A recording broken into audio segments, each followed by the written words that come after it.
Gather round, freaks, because it's that time of year again. The time of year that one of your hosts subjects you to something guaranteed to bend your mind, body, and soul. It is with great pleasure that we extend to you an invitation to delve into the realms of extreme sports and theatrical magnificence.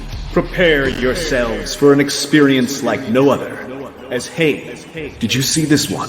And Jason R. Phillips proudly presents Wrestling with Mortality!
That's right, freaks. We're back. We did it. I forgot to do my little intro for the first time in like 1,000 episodes. That's crazy. I was wondering where it was. Happy 1,000 episodes. I got to it. I got to it quick. Welcome to Hey, Did You See This One? Episode 131, also known as Season 2, Episode 31. It is my birthday month again. I'm wearing my Sabu shirt because it is Wrestling with Mortality. I'm turning 39. I'm feeling old. I'm doing what I want to do. This week, we're talking about a little... Same story we get every year on your birthday month. I'm doing what I want to do. I'm going to force you guys to watch shit. Garbage. In the first year, I was all right. I made us watch every Trey Parker and Matt Stone movie. And in that block, we had Cannibal the Musical, which was a fabulous indie film. In the second year, we did Weird Al month. And two of those movies were good, and one was not. We did The Complete Al, which was very similar to this one. It was a mockumentary, sort of like the following Weird Al's career up to that point. And this year, we've hit the bottom of the barrel. We've hit rock bottom. We are doing a little film, a little Canadian flick, a little Canadian independent movie mockumentary called Kayfabe, a fake real movie about fake real sport, also known as Kayfabe. Work your gimmick. I feel like Kayfabe would have been just fine. Just fine. Do we have to say the full title every time? No. Yes, you have to say Kayfabe, work your gimmick. Yeah. Okay. A fake real movie about a fake real sport. And as you can see, probably my oldest friend, and the reason why I had him on this month is because he is also a bit of a wrestling fan, a bit of a lapsed fan at this point. But please welcome back to the show. Steve, put your finger on the applause button for Jacob Hiltz. Jacob Hiltz, welcome back to the show. Jacob Hiltz. Hiltz, back to the show. Thanks for having me. I didn't put my last name. You can change that on the fly. That's fine. All cap is good. Thanks for having me, fellas. Oh, no problem. See, double applause. Change it on the fly. This is a kind of a difficult one. We are kind of a movie review roundtable discussion. Come hang out with us on Twitch for a few hours every Thursday night. This week, though, it's kind of a race to the bottom to see if we can fill the time about this one. We might be going home early. We might not. Just like a lot of the matches in this movie, there's a lot of stuff to cover. But then the last act of the movie is basically a truncated wrestling show, which I've done my best to sort of get some content out of. I believe, Steve, you were just watching this, trying to get it done. Well, why don't we get to that when we get to our brief? Okay. Okay, we've introduced the guest. Whoa, shit. Also, I didn't bother doing the correct movie guesses this week. I felt like I didn't want the rejection. Yeah, I put one in, so it was me. I'm the only one, and my message was, congratulations, you have successfully guessed the correct answer, which is the answer you provided. Congratulations. wow. I said, watch Hey, Did You See This One every Thursday night at 8 p.m. Eastern Standard Time. That was my message. Just to watch the show that you were on the Tic Tac channel for. Cool. Well, thank you for plugging us. I appreciate it.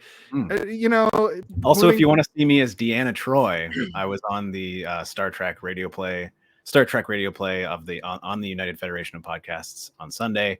I'm sure the episode will be up soon. It was very weird, and I'm a very creepy Troy. They do keep asking you to do those radio plays.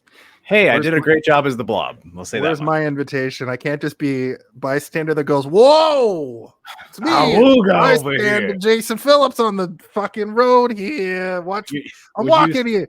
Would you sacrifice 2.5 hours of your Sunday night to sit there waiting for your one line to be like, "Excuse me, Captain Picard"? Yes. Okay. Well, I'll let them know. I'll let them know that you.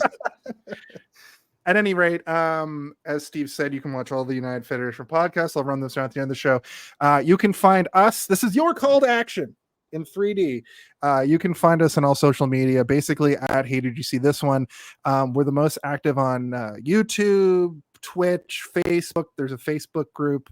And Instagram we post, and TikTok I suppose we post the movie we're going to do every week. There is the fan guessing game that I mentioned earlier for real movies. That goes up every Monday and Tuesday. I take a bit of the poster and sort of zoom out. I didn't bother doing it this week, as I said, because, well, you'll find out why here in a minute.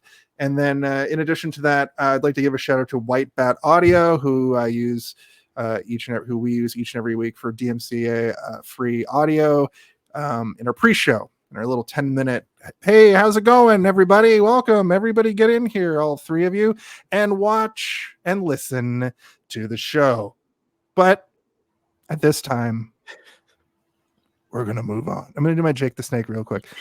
We're going to move on, and we're going to go forward. Put you in a choke, and you're going to a snake beg. choke. Snake choke, and you're going to beg for mercy.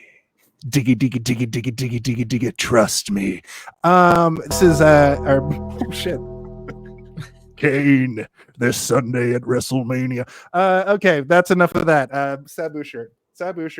Let's talk about our brief histories. A brief history. That's right. It's that time of the week where we talk about our extremely long and storied histories with the film we're talking about that week. And the thing about that is, around here, it's a time-honored tradition to give our guests the first opportunity and to give their brief history for this film. So, Jacob, why don't you give us your incredibly long and storied history with this movie? I heard about this movie for the first time when you asked me to be on this show. I watched it 2 days ago for the first time.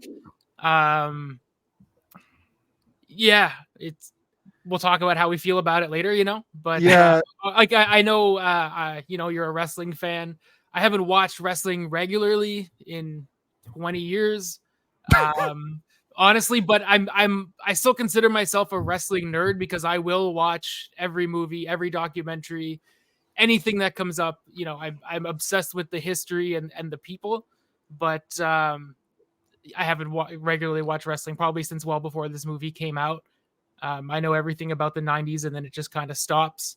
But that's my brief history with the movie. I saw it 2 days ago, and so probably the same for you guys. Pretty much. Last week we asked Tim Covey, guest of the show, fan of the show, what his favorite wrestler of all time was. And Steve had answered, Rey Mysterio. I think you mentioned Sting as well. Sting. I was going to paint my face like Sting today for today's episode. I didn't have time, though. We could have done the different varieties of Sting. We could do the three different Stings. I would go with the green and gold or whatever. Hell yeah. Nope.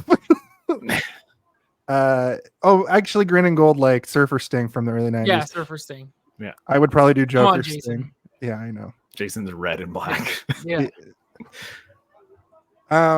I said, thank you. I said basically a combination of like Stone Cold and The Rock, and then like CM Punk. And I answered the question for 45 straight minutes.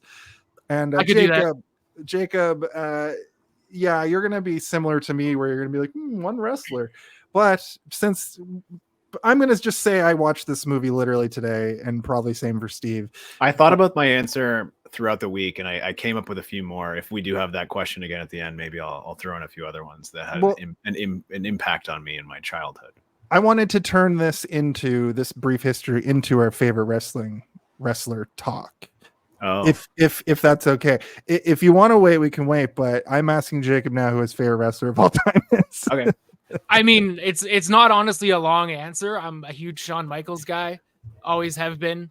I started watching wrestling. It was probably one of the first things I remember watching on TV. Like I seem to remember things that like I wasn't even online for in my brain. Like I don't remember anything else from that year, but I remember, Shawn Michaels getting super kicked through the Brutus the Barber Beefcake's window and being super sad about it because I love The Rock. Yeah, exactly. So definitely Shawn Michaels being sad when he retired to find his smile, all that stuff. I still have my t-shirt I bought when Raw was here in 1997. I bought Shawn Michaels had just won the world title for the first time. I should have put it on. Maybe I'll fire that on at the end, but I still have that t-shirt I bought in at the Halifax Metro Center seeing him. I went to Raw with my dad, and there's like kind of, I don't want to say famous, but there's a moment when Shawn Michaels is feuding with the Hart Foundation, and they're all Canadian or pretending to be Canadian. And they have the Canadian flag hanging from the ring, and Shawn Michaels sticks it up his nose and like runs around. And I was there with my dad, who is not and has never been a wrestling fan. And he was just like, "What the fuck is that guy doing?" That's like I took you to see wrestling, and they're putting the Canadian flag up his nose. I'm like, "No, that's my guy." And then I leave and that's buy my guy, Dad. Yeah, that's like that's like the second or third Raw, possibly the first of D-Generation X. Like, yeah, it was basically started in Halifax. Yeah, you get suspended from school the next day for stuffing the Canadian flag up your nose. Yeah, 100%. It was just cool because like in like montages you would see bits and pieces from Halifax, and it's like, hell yeah, I was there. So that's definitely my guy. And honestly, like I love Bret Hart, but I still hate him just because he feuded with Shawn Michaels so much. I can't drop that. But that's my answer. It's not even there's no real competition for me. That's my guy. That fills in kind of a blank for me because my whole life I've always been a Shawn Michaels over Bret Hart guy. Yep. And I've always kind of wondered where that came from because my wrestling, I've been very influenced in wrestling by like my friends. Absolutely, it's because of you. It's got to be. Because whenever I tell people Shawn Michaels over Bret Hart, they're always like, yeah, but Bret Hart's Canadian. And I'm like, I don't care. Bret Hart's boring when he's a good guy and amazing when he's a bad guy, but he's usually a good guy. But shortly after that feud, he became a bad guy. And that was when Bret Hart was in a wheelchair and he was just being an asshole. Good stuff. And Steve, if you're wondering why the Hart Foundation, the Canadian faction was, people pretending to be Canadian, there was a British bulldog and a very American Brian Pillman. And I also want to say that's why I was never a huge Steve Austin fan. Because he kind of took Shawn Michaels out, like at WrestleMania 13, he was gone for a bit. And, Well, The Undertaker took him out because in the casket match, he threw Shawn Michaels out and he hit the casket. Yeah. And that he like fucked his back up and he had to have a brief. But I was the only one rooting for Shawn Michaels then, for sure. It is in my friend group when I was 12. Right.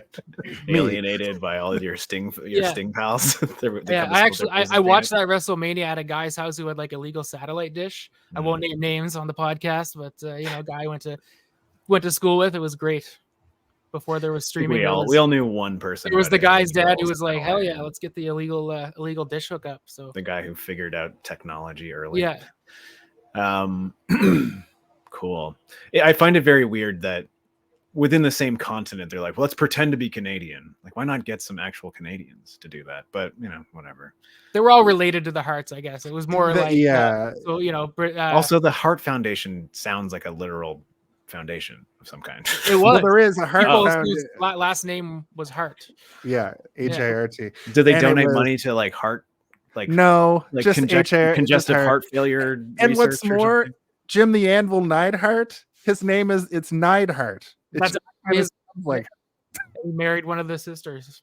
Yeah, the Anvil Foundation, where Rowan was just there for some reason. No real relation that I remember. Yeah, Brian Pillman's just a loose cannon who brandished a gun on fucking Monday Night Raw. Yeah, and the story about how he got out of his WCW contract by tricking Eric Bischoff into giving him a release, and then it was a real release, and he just left. He was trying to do a gimmick release, but he's like, no, we got to make it look real. So then he just left, which is legendary. And you can find out that information and more Dark Side of the Ring every week. I've been actually the last week I've been doing voiceover work for a random YouTube channel that is all like the biggest body slams in wrestling, and this one was like called Shit Got Real or something like that, where it's all about like setups and like respecting the setup for a move in the ring, and like the biggest moments where wrestlers didn't respect the setup. I didn't know so much stuff would go on interpersonally between wrestlers. I thought it was all like scripted and everybody would respect the script. So I've been learning a lot in the last 2 weeks about wrestling. That's great. That's perfect. It's Kismet. Yeah. WrestleMania was this past weekend. Steve's learning all about wrestling. We're talking about the worst wrestling movie possibly in existence. Before we move on from this segment, Steve, do you want to name some more of your favorite wrestlers? I don't know if I would call them favorite, but they're definitely ones that like had a big impact on me. When I first started like really getting into wrestling, it was through a close friend of mine who I'm still friends with today. And he was pretty into it. And, he had a bunch of the video games, and he would get really excited when Goldberg would show up. And I don't know if he's a problematic figure now. He is? Okay. I'm like, maybe not like sex racist, but just he's an asshole and everyone hates sucks. him. Okay, so he's just a jerk. He basically retired like Bret Hart. Yeah, he kicked Bret Hart's face off. I think the reason I liked him though is because of like his body shape. Like he looked like a sturdy man. I thought he was cool when he kind of first came in, but then the stories of how he was, it's like the Ultimate Warrior, you thought he was cool when you were a kid, and then you realize he's just kind of an asshole. He was like a racist and a drug addict. Yeah, sorry, don't come back to me, Bill Goldberg. I know you're watching. Aesthetically, like Iron Man, like the Iron Man suit, how it's very sleek. But like the first, like the Mark I Iron Man suit where it's like rounded but very bulky. He reminds me of that, like in the way he's shaped physically. So I think he was just aesthetically like pleasing to me as a kid. I was like, I like the way this guy's shaped. He looks like a strong man from a cartoon, like a cartoon circus man. And then another one was Kane, which I surprisingly know a lot about the lore of, and I didn't realize until I started talking to you one day, Jason. I was like, well, yeah, didn't Kane like survive a fire when he was a child or something? Yeah, yes. Look at him; he's all rounded. Yeah. He survived the fire. He's a human hot dog man. Kane's whole backstory where he's like the brother of the Undertaker's brother who like died in a fire but didn't die in a fire, and that's why he wears a mask. But he was also a dentist and fake Diesel. Yeah, he's basically like a Darth Vader, which is I think why I liked the whole. I was like, wait a minute, there's like crazy shit in this. I thought they were all just like, I'm the divorce lawyer. My whole gimmick is I'm a divorce lawyer. Here's Kane. Also somewhat problematic, I would argue, in his politics. He's a turbo Republican. Staunch Republican. I think he's a mayor. Is he a mayor? He's the mayor of Knox Valley, Tennessee or some shit. It's crazy how many wrestlers have become predominant like political figures in the world. I'll tell you why they're Republicans specifically, because Republicans love not taxing the rich, and wrestlers are independent workers, so they want to hold on to as much of their money as possible. Right. So if they team up, that's kind of how they circumvent that, but it only works if you make millions and millions of dollars. Well, let's not talk about American politics on the show. Okay, that's I got true. 20 minutes on American politics. All related to wrestling. It all comes together at the end. Follow the money. Okay. Yeah. Follow the money. And then It's you the start money. waving a fucking American flag at the end. Stick it up my nose. Ding, ding, ding, ding, That's a callback. So yeah, I didn't know anything about it. I don't regret much in my life, and I don't regret watching this and covering it for the show. But it's one of the few times where like I actually had to watch it in parts because I was like, "Wow, this is not good. This is bad." But it was fun. It was fun. It'll be fun to talk about. My brief history, we didn't really get into it, is that I tried to watch this movie over the course of the last 3 days, and I could not do it. My brain wouldn't allow me. I tried to do it in between doing work and eating, and my brain was like, let's look at TikTok instead. And I had to keep restarting it. That's I watched it all the way through with no distractions. I wanted to be prepared. It's called I being have- a professional. You could try it sometime. So I watch really shitty movies purposefully, like all the time. Same. Because I enjoy it, and usually it'll be a science fiction movie with like, I don't know, like Daryl Hannah coming out of retirement to play like a general or something for 2 seconds at the beginning of the movie, and then a bunch of cardboard sets and really shitty CGI for an hour and a half. But I enjoy those because I'm giggling at how bad it is. When I'm watching this, I have this like sinking feeling in my stomach of like dread where I'm watching, or I'm like, I'm like, time is passing by. I'm getting older and I'm going to die soon. Like, these are the things that are rushing through my head as I'm watching. I agree 100%. There's bad movies and there's like bad movies. Yeah. There's no fun to be had in this. Yeah, it's not like so bad it's 80s, good. An 80s horror movie that was made for $5,000 that's like pretty awesome because it's bad, or something like that. This is just like they made this and that's what they did for some reason. Mm-hmm. We ripped Halloween 5 we ripped to shreds, and Friday the 13th Part 5 we ripped to shreds. Those two movies, all the horror movies from the Grimoire month last month, I sat all the way through and couldn't take my eyes off them. We still ripped them asunder, but this one, for whatever reason, just I don't know. I think we can find the reasons. Let's listen. Yeah, we're gonna find them. So the next segment is director talk. Maybe we just play the sting. I need to actually mention something about this. All right. Quiet on set. Are we rolling? Okay, let's shoot this piece of shit. Sound. Speed. Action! This is one of those rare occasions where I don't know if that audio clip applies to the shitty movie we've watched, because there are 3 directors for this movie. That's what I was gonna say. Yeah, and 2 of them have one IMDb entry, and it's this movie. And no photograph of them, no evidence that they are still alive or doing other things. They just disappeared. And the other guy made a couple of shorts here and there, none of which I've seen. Maybe he's doing other stuff. Maybe he changed his name to get as far away from this project as possible, but I don't know. I couldn't find much. The directors are Michael Raven, Michael Scully, Pete Smith. They all sound like made-up names too. We used to work with a guy named Peter Smith. I was just going to say, remember Pete Smith? I wouldn't be surprised if that guy was the guy who made this movie, because he liked wrestling, I remember. And we worked with him slightly before 2007. Maybe that's what he did after he was a weird chef. He used to tell me weird stories about banging his wife, and it was gross. What's up, Pete? That is so weird. What's up, Pete? That said, the same 3 people who directed the movie wrote the movie, and what I can't believe about this is 3 people made this thing, and it still ended up like nobody had any insight or vision. They were like, you know what we need? We need to make the FUBAR of wrestling movies, because that's what I think the direct inspiration for this movie is.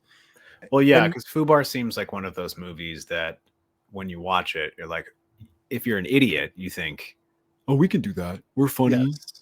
Yes. Or you watch Trailer Park Boys and you're like, Mike Clattenburg is a genius for creating the Trailer Park Boys. The Trailer Park Boys is one of the best things ever created. And when it got when it got out of Mike Clattenburg's hands, it starts to dip. But it's still great. You know what I mean? Don't besmirch the later seasons. I won't. I know Jacob actually is a background actor in an episode. He got a bucket list item that I didn't get to do. I'm going to try to get onto The Trades, the new show, The Trades. It's going to get near Rob Wells. But Halifax Lore, Trailer Park Boys, great show, great Canadiana. Fubar, great Canadiana. The second Fubar movie, not even that good because it's more of a movie than a mockumentary. This thing has the ripped off DNA. I know, Steve, you hate the term ripped off, but you got to admit it's a little bit too similar to the riffing that happens in Fubar. Well, it's because a lot of this is probably improvised. They probably have a loose script where they're like, here, this is what you guys, the beats you need to hit in the scene. So just go in there and rip. And you can tell because it's bad.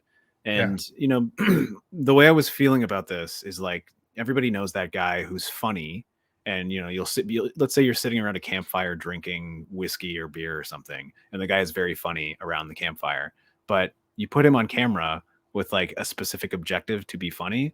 And it doesn't work. And that's what this movie is. And it's from beginning to end, that's what it is. It feels like people trying to hit beats, improvising the stuff in between.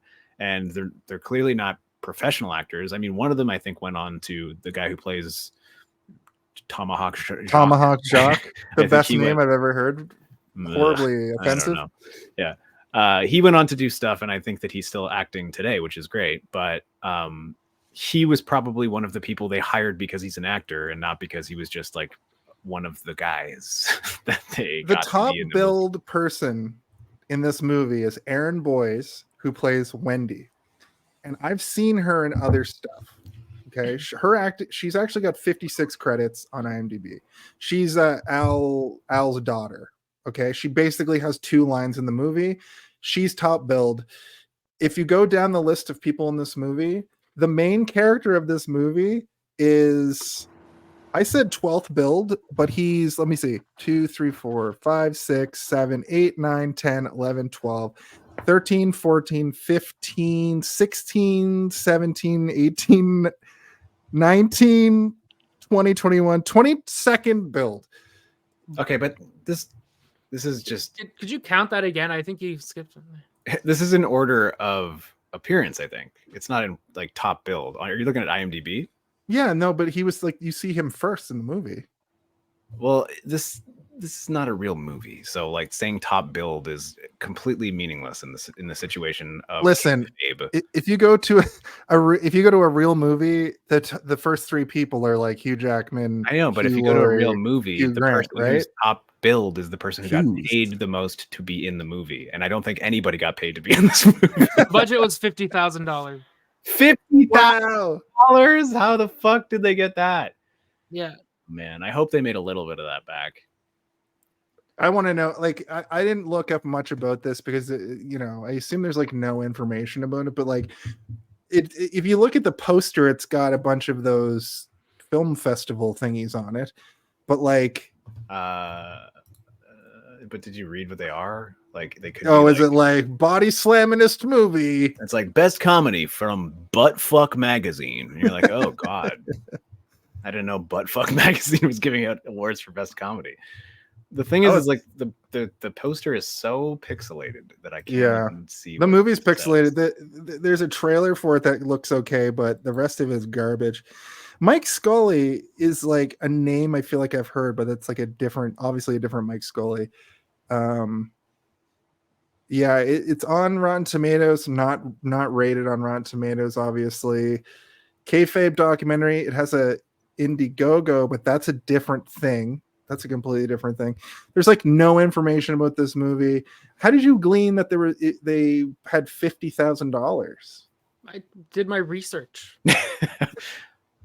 The budget, it's on IMDb. The budget is there. It was in my notes that I wrote. Yeah. And there's 3 IMDb reviews, and the last one is from 2011.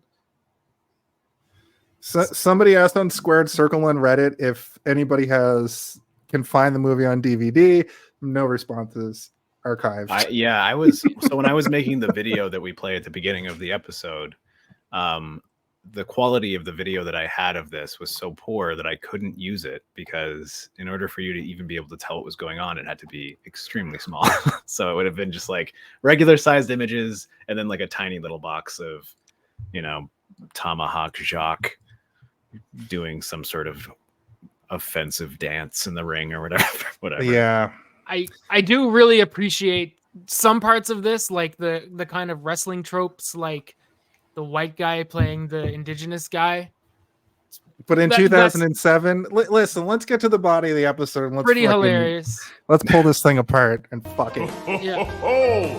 Everybody back up, because here comes the body of the episode. Welcome to the body of the episode. This is, of course, the main podcast portion. I'd like to just recognize that if we didn't go into our favorite wrestlers and actually, and have a conversation about a director that exists, like if we did a Martin Scorsese movie, we would have lots to talk about. We are at a half hour into this podcast. Normally we get through the rigmarole and it's 8:30. So we did a good job getting through that element. Okay, cool. Thanks for bringing that up. Well, I just want to say that this movie sucks. Again. We know. We already said it like at least 10 times and we're not even half an hour into the show yet. I already told Jacob that I owe him a real movie. So look forward to Jacob this summer coming back to talk about this summer. Jacob gets to watch a real movie. A real movie. Oh, and I changed my name to Boner Man, and I should probably. Oh my god. Okay, I want to do what Jacob's doing. There we go. Hey, it's me, Boner Man. Also, I'd like to say that we somehow just have like no viewers, and I have ways of like bumping that number up. It's like fate and reality don't care about this. Boner alert. Wrestlers start on the indies. Duh is my first note about this movie. Okay, so Jacob, you were about to start talking about the tropes and the wrestling terminology. I think, ironically, the first like 5 or 10 minutes of this movie does a really fun job at explaining different tropes, such as like what I would say they do. Yeah, I would say they do a good job. I wouldn't say they did a fun job. I was kind of like, oh god. I get it, but like also I was appreciative because then I wouldn't have known what all of the words meant that they kept saying throughout the movie. Right. And part of this makes me feel like I wonder how far into filming they got before they realized they needed this. They're just using all this terminology and they need to put this scene in. I'll tell you right now that if you want to watch something like this, that's very like for wrestling fans, and it's actually pretty entertaining to watch. The show Heels is a good show about wrestling. Right, it's a TV show. It's their an hour-long drama. It feels a little CW-y, but they use all these terminology terms in a way that they explain it a little bit with terminology terms. What is that? Terminology terms. But in this, they literally have to be like, "I'm using my gimmick tonight," and it freeze frames like ding, ding, ding, and then they talk about what a gimmick is, and that's basically, well, they say it's like a thing that like. What do they say? Like a thing I think it's like your outfit, basically. Like it's just your whole deal as a character is your gimmick, right? Like Kane is your gimmick. Yeah, which is the definition of gimmick. Yeah, like it's the definition of gimmick. But like that's the only one that I was like, yeah, I could have got that without you saying it. But there's a but doing like you probably never heard of doing the job, which is that's what I mean. Is like they use this as sort of like an introduction to, hey, we're giving you this, so that you now have to read all of these as we go. Because like most people know what the word gimmick means. Right. It's a gimmick. You say that about like our podcast. Our gimmick is that we talk about movies, shitty movies. Whereas like you said, doing the job or like whatever, like the cutting your forehead, color, getting color, or color. jigging. You can also use gimmick as a verb though. Like if you got to go through a table, but it's a hard table, you gimmick the table. You gimmick to the go table. through it. Right. Yeah. Yeah, and I do kind of like that Justice says they kind of drop this halfway through the movie, but he's like kayfabe, and it was kind of like his funny little catchphrase that he was doing. And ironically, at the end of this scene, when they say kayfabe, and Steve, can you hit the title drop, please? Oh my god, I'm not ready. Where is it? Shit. It's there. That's when they said the name of the movie in the movie. In about 3 minutes, they say kayfabe after explaining all of these like wrestling terms, and they never explain what kayfabe is. And since this movie is called Kayfabe, I'm going to read you the dictionary term. Now, I've always sort of understood kayfabe to be like, you know, if you the kayfabe of wrestling is sort of believing the unbelievable and buying into it. But in professional wrestling, kayfabe is the portrayal of stage events within the industry as real or true, specifically the portrayal of competition, rivalries, and relationships between participants as being genuine or not staged. So basically, if you believe that Kane killed the Undertaker's parents and then died in a house fire and then was resurrected by Paul Bearer, that's kayfabe. The Undertaker that happened. That did happen. What do you mean? The Undertaker can't really float around like a mystical wizard in the darkness and then appear before you and shoot laser beams at you. Mae Young did not give birth to a hand. Mae Young did not give birth to a hand. Wait, what? Because Mark Henry banged her. You're talking like is it a hand that's alive, like in the Addams Family? No. Just but then 20 years later, there was an adult hand. Oh, wrestling's cool. Wrestling rules. Good God. I'm gonna pull this up while I explain a little bit more. Not handicap match, hand. It's like, did you mean handicap match? Ugh, they make a joke about that later on, don't they? Oh yeah, they're really insensitive, like when they're all the different tag teams. Yeah. So just to give you a little bit of context, Steve, in the Attitude Era, Mark Henry, Sexual Chocolate, had an insatiable hunger for sex, and he was banging everybody. And these two old ladies, old 60s wrestlers named Mae Young and the fabulous Moolah, in their 80s, were taking bumps. They were having matches. They were getting beat up by men. It was crazy. The Attitude Era is the craziest shit. Anyway, Mae Young gets pregnant with Mark Henry's baby. Mark Henry, the Olympian. Legitimately one of the strongest people to ever live. Yes. He's had an insatiable hunger for sex. He bangs her. He knocks her up. Got it. So they banged a lot, though. They banged. I just want to be clear on the sexual hunger is, it's sexual, baby. It's gonna love you. She gets pregnant. She goes into labor early, and she gives birth to a hand. It's a rubber hand. Cookies here. Then on like the fucking 30th anniversary of Raw or something stupid, they bring out a guy who looks like this. Oh, and this is Hand all grown up. Dude. Yeah, that's Hand. Okay. Did you have that ready, or I just pulled it out. I'm glad that every weird thing I mentioned, you're going to be able to explain to Steve, who has no idea. Yeah, Jacob, explain this. Oh my God! The very early Ric Flair. Like 7 seconds after he was in a plane crash. Yeah. Look at that. Look at those tights. Anyway, leather skin, all of it. Hand. So that's the story of Hand. Got it. Okay. Where was I? Oh, yeah. Quickly. Yeah. It did. That's how we got to do this. The other things I kind of talk about, the fees. I didn't know fees was, I thought that was literally just getting paid, but what was the fees again? Was that also getting color? FEEZ? Do you remember? I didn't write that down, but I remember. Yeah. Yeah. My Discord is open, so I'll close that. The gigging, they explain a bump. A bump is when you just like get pushed over onto the mat or body slam. That's a bump.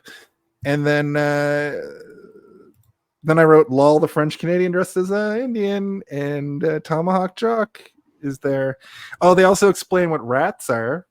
Jacob, would you like to explain what ring rats are? I mean, just the ladies that try to give the wrestlers the old Mark Henry 1-2. See, the thing that's funny about that is they explain it like this in the movie. Ring rats are attractive women. But in the world of professional wrestling, if you go back and listen to somebody like Jake the Snake or Scott Hall talk about the 70s and 80s, ring rats, he's going to hate this, are the women who just are basically like the super fans. And the way that they explain it is they're not always attractive. And they still yeah, okay. Anyway, the title drop at 2 minutes. Oh, I here's a little wrestling reference for you. Title drop at 2.99. Really? That's when they said the name of the movie in the movie. That's a reference to when they count 3 and like right before the third, it's like this far away from the mat. Yeah. That's called a 2.99. That's why I thought I'd present it that way. And then I didn't realize that this movie was so educational. Well, that's where it ends. Yeah. That's pretty much it. Unless you want to learn what movie you should never watch again. Yeah, you're going to learn all about it now. We get an opening credit, so that's just a montage of shitty indie wrestling. I fucking wrote a lot of notes about how I like Tomahawk. Do you guys think that Mexican guy was actually Mexican, or is he just like being... I wanted to teach her a lesson. I think he was just putting on an accent, a horrible one. I think so too. But I mean, at the end, his accent sounded a little bit more authentic. Maybe because he wasn't like yelling it in a locker room with poor sound quality. Or he got really good at it. Yeah. Or he got really good at it. Yeah, it was that's because they filmed this movie over the course of 3 years. Probably. Yeah, $45,000 of the budget was just the accent coach for that guy. and it really paid off. Yeah, because he did a good job at the end. But they also were all mic'd up properly at the end of the movie. Like you could tell that they were properly like micing and lighting stuff in that one end scene, whereas everything else was just shoot and go. They found the good camera at the end. Yeah. Yeah. What about Tomahawk Jock's accent though? Do you think that he was a real French Canadian? No. Like, I am from Quebec. Like, just the worst. He was just talking like he was doing like a Jean Chrétien accent, which is like, ugh. I'm not sure. Oh no, he's definitely not French. No, his last name's like Johansson or Johnson. Johnson. He actually has quite a few IMDb credits as well. Yeah. He was on Supernatural, a bunch of stuff. He's actually the only legit actor, I guess. And Aaron Boyce, who played Wendy Thompson, and Lady Tanis Parenteau, Lady in Bar. Parento. She was in some stuff too. She's still working. You telling me she played Lady in Bar in this movie? Holy shit! She's on Gossip Girl for an episode, and Billions for 2. And a TV miniseries called Jason, which we should also say, we're not disparaging anybody in this movie for being in this movie. I'm disparaging them all. Individually calling you out. It's true. They probably could have gotten themselves removed from. You're watching this, you fucked up. Jacob, earlier we were talking about this in our chat with AA Ron, and you were like, that show sucks. Like, kidding. I hope. But no, this is going to be one for the ages, I think, and it already is, because god damn it, like I could easily move through the next several lines and just say what happened, and I don't think there's much to comment on. They have the little handshake thing at the beginning. The new guy from a different territory comes to town. Casa Supernova, so good. Kind of reminds me of like we get our first gay panic sequence. There's a lot of gay panic in this movie, but they're all like, not that there's anything wrong with that. I do like when he's just hanging out naked though. That's pretty funny. That was actually quite funny. Yes. Yeah. That he's just, but they didn't do it enough. That's the problem. Is like he should have just every time they're in the locker room, he should have been naked every single time. It would have been funnier because they only do it twice, right? And like I at that point I was like, what's going on? This feels like a gay porno. I don't know if you guys have ever watched gay porno. I've watched plenty. Constantly, yeah. And like, this is what it feels like when he's complimenting him on his like his singlet or whatever. He's like, "That's really nice. Where'd you get it?" And I'm like, is this supposed to be funny? Is it like supposed to be like, oh no, maybe he's gay? And I couldn't tell because they weren't selling it enough. Selling wrestling. The movie was failing at its goal of like supplanting this idea.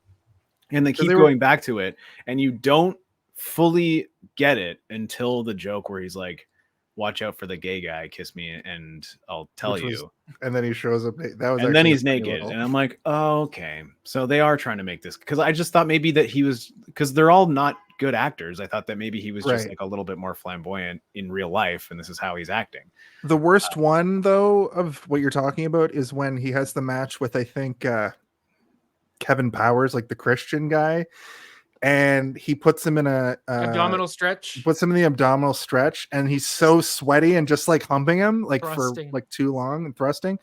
And then after the match, he's like, I don't know, there's just something about him. He's a little weird. He's just not right. I have to go talk to my church about this. Which on paper, if you perform that well, it could be funny, but it's not funny. It's offensive and bad. And same goes with the Jerry Seinfeld rip-off sequence of them all saying like there's nothing wrong with that kind of thing. Like they're doing the joke from Seinfeld a decade later. Yeah.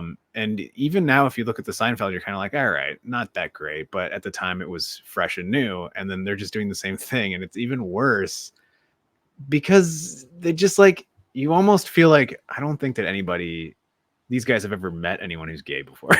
Like they're just a bunch of, it's like the campfire thing that I'm talking about, where it's just like, these are funny people that you know from high school.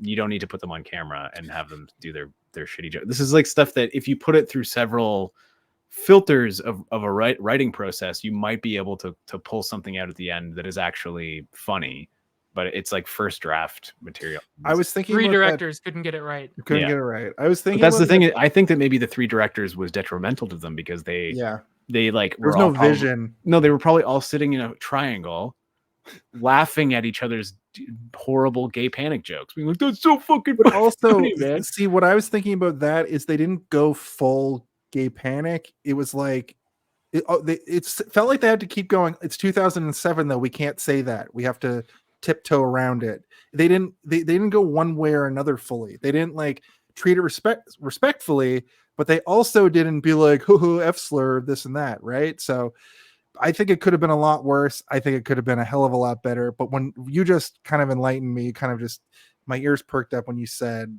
first draft. Yeah. If this had more than one draft, feels like a first draft on everything. Yeah. I would be baffled if there was a first draft. this was like put the camera up and they came in that day at 9:30 a.m. and they had coffee and they sat down and they're like, I don't know, what are we gonna do? I don't know, what if we just like we'll all be, talking about how people think that wrestling is gay, and then one of us is gay, and it's you, because you look the gayest. And he's like, what? Yeah, you're gay, right? I'm not gay. And then it escalated from there, and they filmed it, and then it ended up in the movie. But I mean, there's lots of moments like that in this movie that are, there's a nugget of something that could be funny, but rather than try to cultivate it with writers, it's just a bunch of people standing around being like, this will be funny, this will be good. It's clearly their first movie they've ever made. Yes. Well, People who have never made a movie said, we'll make a movie. Inversely, though, this has wrestling DNA all over it. The wrestling bits were surprisingly good. Casanova, Rookie, Al, the old guy, who's obviously not old, and even like Rocket, they all seemed like maybe they were indie wrestlers. Like maybe that's. I mean, it wouldn't be surprising if they were, because they all have like the build for it, and they all seem to have that mentality, and they know the moves. So like, what do you think is more believable? They just got a bunch of amateur wrestler people, or they like trained a bunch of big boy actors to do it? They probably just got people who. They went in. So I work for a company called Super Kicked as the announcer, and this felt a lot like they went to wrestling class, and they didn't even get the guys that are on the show. They got the trainees at the wrestling school to come in and do some bits. It's strange though, like the guy who plays Rookie and the guy who plays Casanova and Rocket, two of those guys have great physiques, and Rocket just looks like one of those like veterans who's been around forever, who just like can go out there and do a good job. Doesn't necessarily have a great physique, but he looked like he knew what he was doing. Justice looked like kind of had a similar vibe, but just didn't look. He looked like Jerry a failed, Lawler build. Yeah, he had like a failed wrestler build, and that's sort of what I like about this movie. Is it just felt like, this is my theory. I'll tell you. Can you hit the theory sting? Theories about this movie. This started as we want to make a wrestling show DVD with a better storyline. And then somebody was watching The Office, because The Office was on like new, and they were like, what if, and the rest is history. I mean, that is completely plausible. The Office had been on for what, 2 or 3 years at this point. Yeah, And you know, like, I don't think that it's a bad idea either to have sort of like an amateur wrestling as the set piece for interesting and fun characters. The issue is that no one is interesting and no one is fun, and the characters that are supposed to be interesting are like, isn't it funny that he says "God damn" all the time? And we're gonna bleep it sometimes. We're not gonna bleep it all the time. And you're like, what? Why are you bleeping it sometimes and not other times? I don't understand. They also go to the well 2 times with the like beeped out swearing bit. He swears a bunch. But then there's also moments where he's not being bleeped and he's just saying all the same things, and you don't really understand why beep some and not others. Maybe if you're going to do the bleeping, bleep all of it, because then maybe it'll be funny, or bleep none of it and just make him say "God damn" a lot, because that could be funny as well. But it's not. Also, I don't understand. Like, that guy plays the 2 characters, right? He plays the announcer and he plays the old man, and you're like, why? He's doing a Mike Myers thing here, but like, he's not. Whoa. Yeah, the old man, the guy who has the gray hair, is also the announcer guy. The guy who's like Randy Savage, or he's like Macho Man. Oh shit! It was. Yeah. What? How did I? Because I was like, these 2 guys are clearly wrestlers. Have you guys never seen the Nutty Professor? No. I feel dumb because I thought it was Payne. Yeah. I thought it was John Morrison at very first, and that I was waiting to see wrestlers in this movie that I recognized. I actually thought local. But if you're gonna do that, then RJ City was in this, but he's not. He's if you're gonna do that, give him like 3-4 characters, like go full Austin Powers mode. That's true. Like give him a shitload of characters. So, remember that weird priest that's in the movie for like a make him segment? That also. Make him that character. Make him all the weird side characters, and just force it, because the Irish priest was like, I was like, what accent is this supposed to be? I cannot have you in here. I'm Irish. It sounded like he was doing a Jamaican accent at point. Yeah. I'm like, what is this guy doing? I was distracted by that too. I was like, wow, this guy's not. So like, if you're gonna have somebody that bad be the priest, then just get that guy to also do the priest, because he's already doing a bad job as the other 2 characters. Make him. But there's a part of me that thinks that maybe that dude has some sort of weird ego. But who knows? I don't know. He's probably actually a veteran wrestler. Speaking of that, the next scene in the movie is like the bar. Okay, and they're in the bar, and it's like they do this thing. There's a lot of nonsense. It's just them kind of riffing, but they do this thing that enlightened me to something about 1970s wrestlers. So Jacob, you know this, and Dark Side of the Ring covers this. When wrestlers would go to bars, they would rip the shit. They'd fucking rip it apart with their rage and their somas and their cocaine and their everything else. Their steroid rage, right? And you hear these old stories about them just like destroying hotel rooms and this and that. This enlightened me to the fact that all of that is kayfabe just to keep up appearances, because in this movie they do this thing where it though? I don't know. It might be like I could totally imagine. I could totally imagine. Well, true, they were all fucked up in the 70s and 80s, but maybe that was a thing, because in this movie, about halfway through the night, one of them gets into a fake fight with the other, and they start brawling, and it turns into a giant brawl. But it's all worked. It's all worked. Like they're not really fighting. They're just doing it to like drum up support and publicity for the next show. So I should say that the conceit of this movie is that the TCICWF, which I hate that, is I think that's also supposed to be funny, because it's like, it's funny how long many letters. Yeah, but that's an indie wrestling trope where the name is very long. Yeah, Super Kick, to the company I work for, is actually an anagram. Not an anagram, but they kept bringing up. Go ahead. I was just going to say they kept bringing up Cloverdale, and I'm like, Cloverdale Mall? You guys know the Cloverdale Mall in Etobicoke? So I'm like, is this filmed in Etobicoke? I think it was. There were scenes in this that looked like where I live in Weston. But Toronto, it looks like sort of like the no man's land between like suburbia and like a dense city center, where you're like in the area where there's like a lot of industrial buildings and like strip malls and stuff, Yeah. And what they got wrong with the bar scene is everyone's at the bar drinking together. Yeah. What's wrong with that, Jason? Well, kayfabe indicates that you don't, the heels and the faces don't go to a Exactly. bar together. But in a modern day, it's even worse than that. When the wrestlers leave indie shows, they all drive back to their fucking their towns that are miles away. Like wrestlers just leave wrestling shows. But I mean, we watched they don't hang out together. We watched the Iron Claw last week, and there's the scene where Eric Von Butten or whatever, what's his name? Kevin Von Erich, sorry. Eric Von Butten, the Von Erich brother. Yes. He beats the shit out of Ric Flair, and then right afterwards Ric Flair comes in with just blood all over him, and he's like, "Let's go get fucked up together, man. That was amazing. You're the best.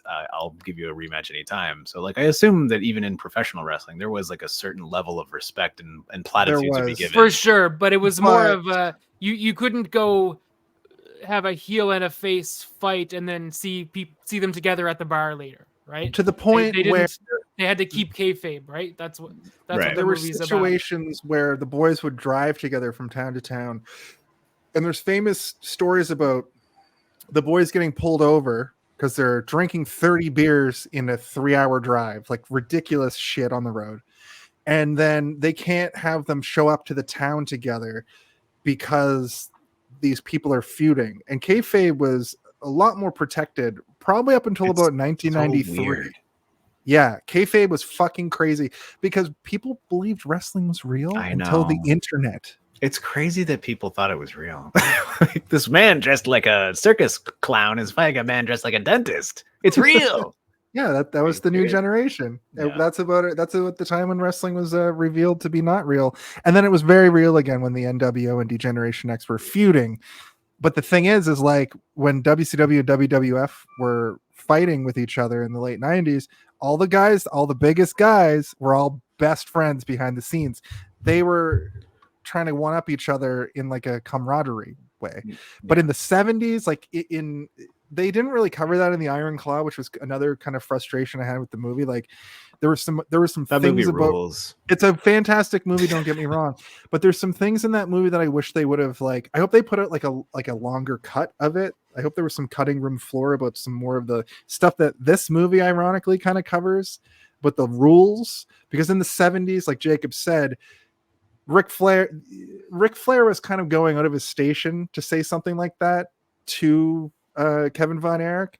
They would not be caught dead having a match earlier that night and then drinking together later. And they would definitely not be caught dead before the match interacting with each other unless it was like, I'm going to beat you up doing promos at each other. To put it bluntly, in the 1970s, people like Ric Flair would get like bottles thrown at their head. Rowdy Roddy Piper almost got stabbed by a person because of his heel work. You know, man. Like that's how Haven't real... you seen They Live? That man will beat you up in an alley. It's true. And force you to wear sunglasses. That show all the aliens. Yeah. So while I do like that they were trying to like show these things about wrestling, 2000. I mean, let's also be clear: the Iron Claw is not really about the rules of wrestling. It's more about a tragedy of a family that was involved in the industry, and this movie is about. I don't know. You tell me what this movie's about, because I sure as shit don't. Iron Claw is very Hamlet adjacent, and this is a festering, flaming pile of trash adjacent. Yeah. So this they're going to lose. Is a sick storyline for you. They're going to lose their lease on the training center. And then I wrote, maybe because 8 people come to the shows and they have 1 fan. That sounds familiar. But don't you think that a plot point introduced like this would then be the plot of the movie? And they would be like, how do we figure out how to get this building to not get sold? And then we will, but that doesn't happen.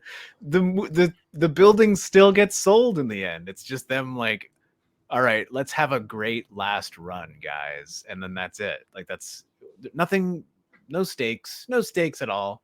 They don't even care to try and save it. They're like, let's just, fizzle and die respectively. It's very Speaking of- like 80s movie where you have to have a ski jump contest Yeah. to save the lodge. But Right. no one does the contest. and Nobody fuck the cares. lodge. They're like, I guess that's it. I guess we'll have But our like big in final an actual show. in an actual movie, him giving the belt over to I don't know, Stinky Justice. or whatever his name is, Dusty. What was his Justice. name? Justice. Oh, I thought you said Dusty. I'm like, yeah, that tracks. Giving the belt over would then have like an uproar in some sort of. Have you ever seen the end of like Be Kind Rewind, where like they project the movie on the inside of the window, and then everybody in the street is watching, and they all like save the video store. That's the ending that you would have, but this movie's just like, no, let's all get drunk in the dressing room, and then we'll have an additional fucking 8 minutes of credits where this guy is still talking over the credits, so I still have to watch it. I was so looking forward to the credits so that I could end it.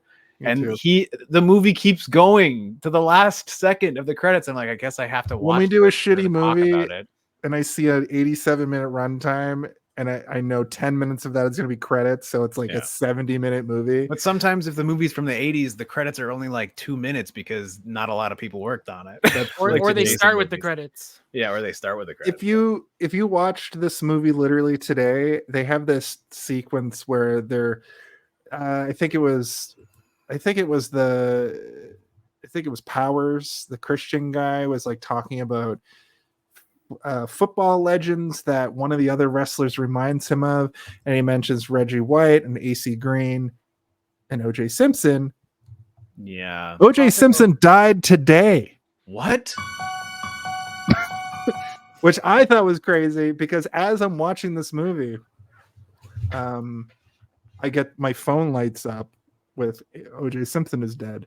That's crazy. Wait, are you saying OJ Simpson is dead? OJ Simpson died. He died of cancer. Oh, the secret killer. Who gives a fucking shit? Exactly. That guy was a Fuck terrible that guy. person.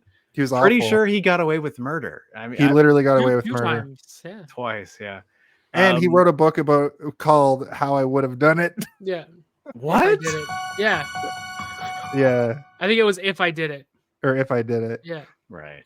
And then he just stole a explaining bunch how of, he literally did it. He stole a bunch of He just wrote out what he did. He Yeah. fucking chopped that white woman's head off. Oh my That's god. a lot. That's Jason. too much. Let me get that Chill for you. out. It was just a paper cut. Wasn't that like part of the trial stuff or whatever? Yeah, here, let me get that for you. I'll do it. So I agree that the OJ Simpson joke was funny and good, but the actor delivering it didn't seem delivered it like this. he didn't have any kind of comedic timing. He didn't pace out the joke, so it just seemed like he was listing athletes, and he didn't have any kind of punch to it. I don't know. It's hard to explain, but like, when somebody is giving a perfect, think about like The Office as an example. Yeah. When like Michael Scott is like listing things and then he gets to the funny bit at the end, it's very clear that it's part of the joke. Whereas this guy had like no sensibility of how to list these names out. Yeah. So it just came off as like, I understand this is a joke, but when like something hits you so hard comedically that you can't stop laughing, but you're anticipating it. This was like the opposite effect, where like I was anticipating the joke and I was expecting a joke, and then it hit me and like I felt like let down. Like the movie, like the movie like hurt my feelings. I felt like I was less happy than when I had started that joke, which I was like, okay, here comes a joke. I will say, sorry, Jacob, to reveal this about you, but Jacob earlier today messaged me and said, Steve's going to hate this. I did say that. I think if you know me for even just a little bit. I know you for one podcast. Yeah. It's not hard to know that I'm not going to like this.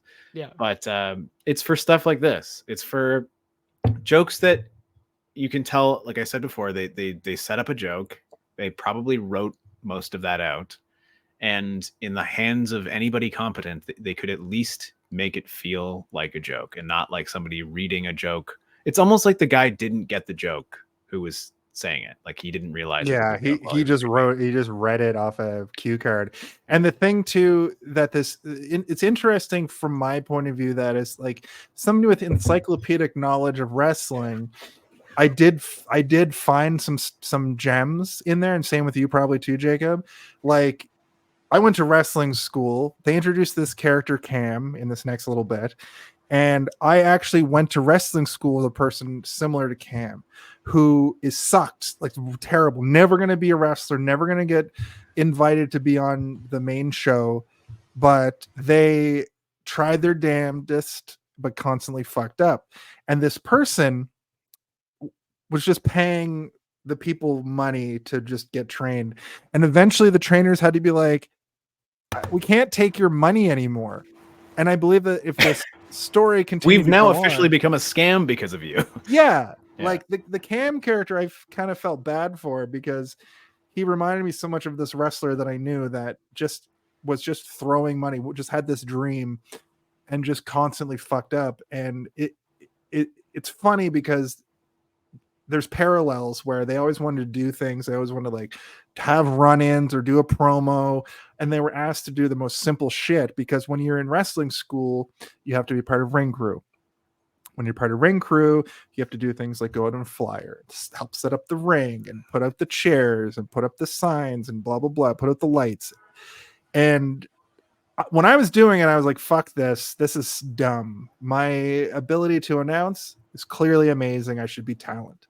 But this person would fuck up the simplest tasks, and they got to do a promo one time on a student show. We used to do these student shows. Fucked that up, ruined it. And then that's when they had to be like, you can't come here anymore. So I feel like if the TCICWF had continued going on, the sequel to this movie, which obviously is going to get made at any time now. I think we could make it and no one would care. Yeah. We could call it Kayfabe, the secret of the ooze. Yeah. We have 4 directors this time. Yeah. We'll get Tim Kalen back. We'll get Kalen back and Tim Covey. A lot of, anyway, I'm not going to disparage. The whole time you were talking there, I was trying to rework how that guy read that OJ Simpson joke in my head and how it could be better. And I figured it out, but I don't want to do it. Just do it. You got to do it. Well, it would be like, you'd have to be like, like all my favorite athletes, like Tom Brady, Sam Brady, Brian Brady, OJ Simpson, Fred Brady. And then you just have to like have a breath, and then list a bunch more afterwards, and then maybe like cut it off as he's still listing names. So like the camera gets bored of him, and then it cuts to something else. Did Reggie White and AC Green both like murder their spouses or something too? I know the name AC Green from a Dr. Dre song. You look like AC Green, bitch. Don't call here anymore. Was he naming all sports people who were murderers? 3 football players specifically. No. They're not murderers. Were they known for domestic violence then? Not to my. That would have been maybe more funny if he just listed all horrible murderers. Like that would be pretty funny. AC Green is a basketball player. Yeah, he was wholesome though. He's cool. Okay. Anyway, I just think that there's a way to like maybe even save this movie in editing that like because they never really cut things off in a comedic way. It's always just sort of like now it's out, warmed its welcome, and it's over. It's fizzled and sizzled, and now it's dead. And the worst thing Reggie White of the Packers ever did is he appeared in a newspaper advertising campaign to convince gays and lesbians that they should cease their homosexuality, which on the scale of things, slightly below murdering your ex-wife in a decapitating her. Still not great though. With all due respect, yeah, still bad. Not great, but like, yeah. Steve, cease your actions. Yeah. Well, he was also like a weird religious guy, right? That was his whole gimmick. Yeah. Is that he had a Jesus fish on his singlet. Right. And I think that if this movie took any time to like do any character development, he might have, when Casanova is pumping on him a little bit, he might have been more like, I felt weird feelings, not just like, or he could have been like in the ring, been like, what in the name of God are you doing? Like, he could have said like crazy. I was waiting for the punchline there. It's like he just taps and leaves. Yeah. It's one thing I did think that was pretty funny was that he had like a heart with a star like right where his butthole would be, like on the butt Yes. of his And he was so sweaty all the time. Oiled. Just he was oiled. He was yeah. constantly oiled up. Yeah. Which was really funny. That was another gay joke, is like he's oiling himself. And That's a wrestler joke. Well, Like, yeah, but I mean, like a lot of wrestlers are notoriously just covered in oil all the time. for sure. But then the joke isn't really that he's oiling himself. The joke is that he's asking him to do his back, which is like typically something you would ask, like, you know, someone you're attracted to do, because you just want them to touch you. Jason, will you oil my back?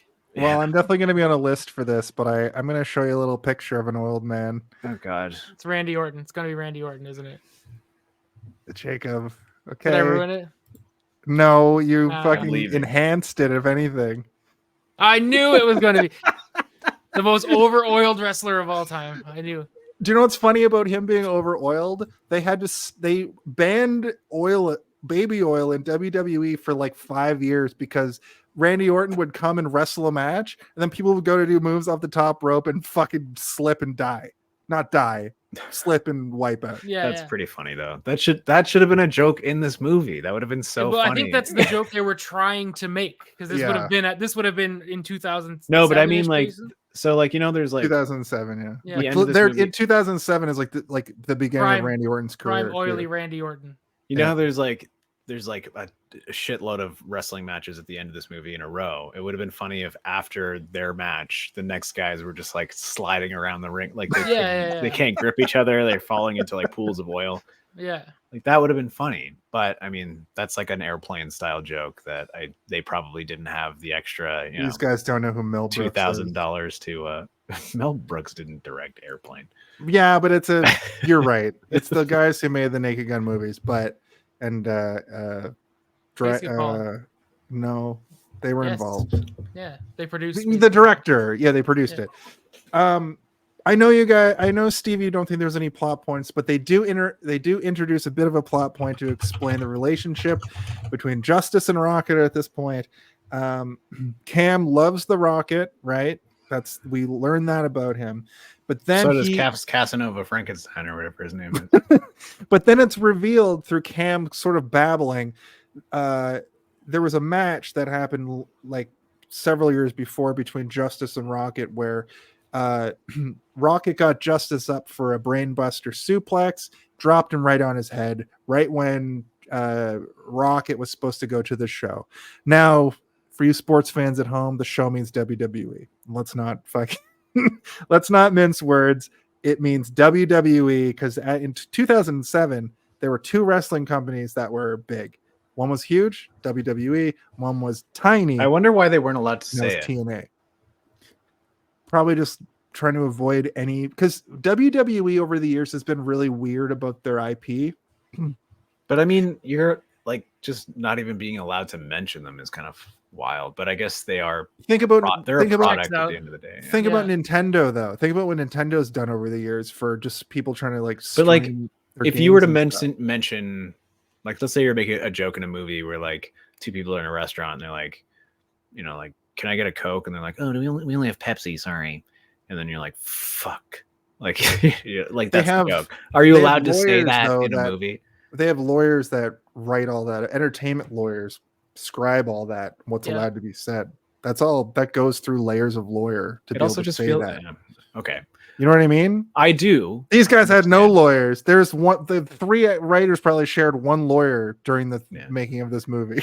Or maybe one of them was a lawyer. One of the wrestlers liked to he was a lawyer full time, but he liked to wrestle on the sides. And he's like, guys, you can't mention the WWE. They'll come and they'll take all of our singlets and our ropes and our baby oil. Yeah. We can't make this movie with a 50 to 100 like that. Most of Casanova's jokes are baby oil based, so we need that. Anyway, it's implied that Justice wanted to get to the show over the Rocket, dropped him on his head. Rocket got injured. Randy Taylor, was that his name? Randy Tyler. I wrote plot point just to make sure that, because I was watching this movie and a lot of times I was like, what is this movie about? It's not about anything. That's the thing. So they ripped off Seinfeld too, is what you're saying? No. Seinfeld, the movie about nothing. Typically, not that there's anything wrong with that. They did rip off Seinfeld, just not in the way you're saying. Yeah. Right. Okay. Anyway, Cam just wants to do a clothesline and punches Justice directly into the head. He gets one shot at doing a wrestling move to the big veteran guy, and he punches him in the head. I thought that was funny because I've seen that happen, and that happened to me. The reason why I quit wrestling training is because somebody did a fucking headlock takeover to me, and then they just stayed on top on my windpipe, and the person who was like, not the trainer isn't like a referee in that situation. He started like talking about why headlock takeover looked fine, but I was underneath this 300-pound dude dying, like choked, like my windpipe was, I was being choked out. And I there's was video evidence of this. I want to see it. Why, you pervert? Personal reasons. Please don't masturbate to me dying. What else would you masturbate to? Jesus, Jason, you sick, twisted pervert. I'm the pervert. You want to see footage of me getting... Anyway, these injuries with inexperienced wrestlers happen at training all the time. I've seen people get taken on ambulances a lot of times. So I get the comedy behind him throwing like the worst clothesline ever. He also went super high with the clothesline. You're supposed to get perfectly across like here, but he just elbowed him in the head. This is also like, it's not well executed to be comedic, because like I didn't really understand that was supposed to be comedic. I thought once again it was like, this is the reality of wrestling. Like that's all it came off. No, that was a joke across to me.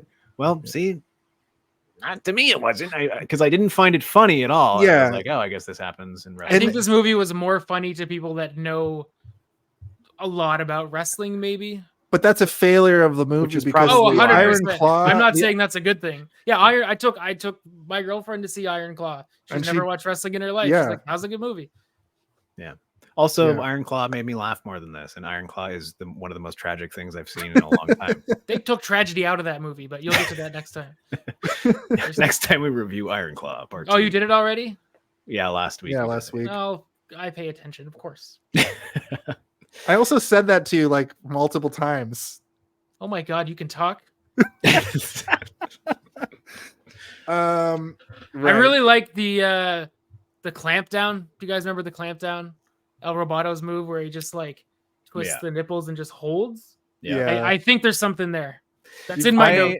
I love that move. The one thing in this entire movie that made me go like, that's what it got out of me. A little bit of air through your nose. Was a roboto thing, and I'll when we get to it, we get to it. Yeah. I don't want to reveal it too early on because it's the one thing I'm holding on to be like, if you like anything, you'll like this. Maybe that was squandered because it should have been revealed that the robot was a robot the whole time for real.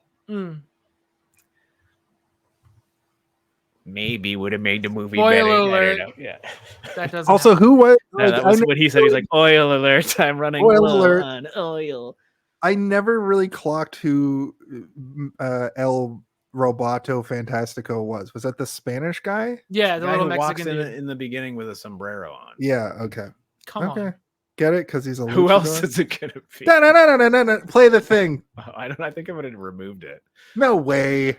No way. Did you?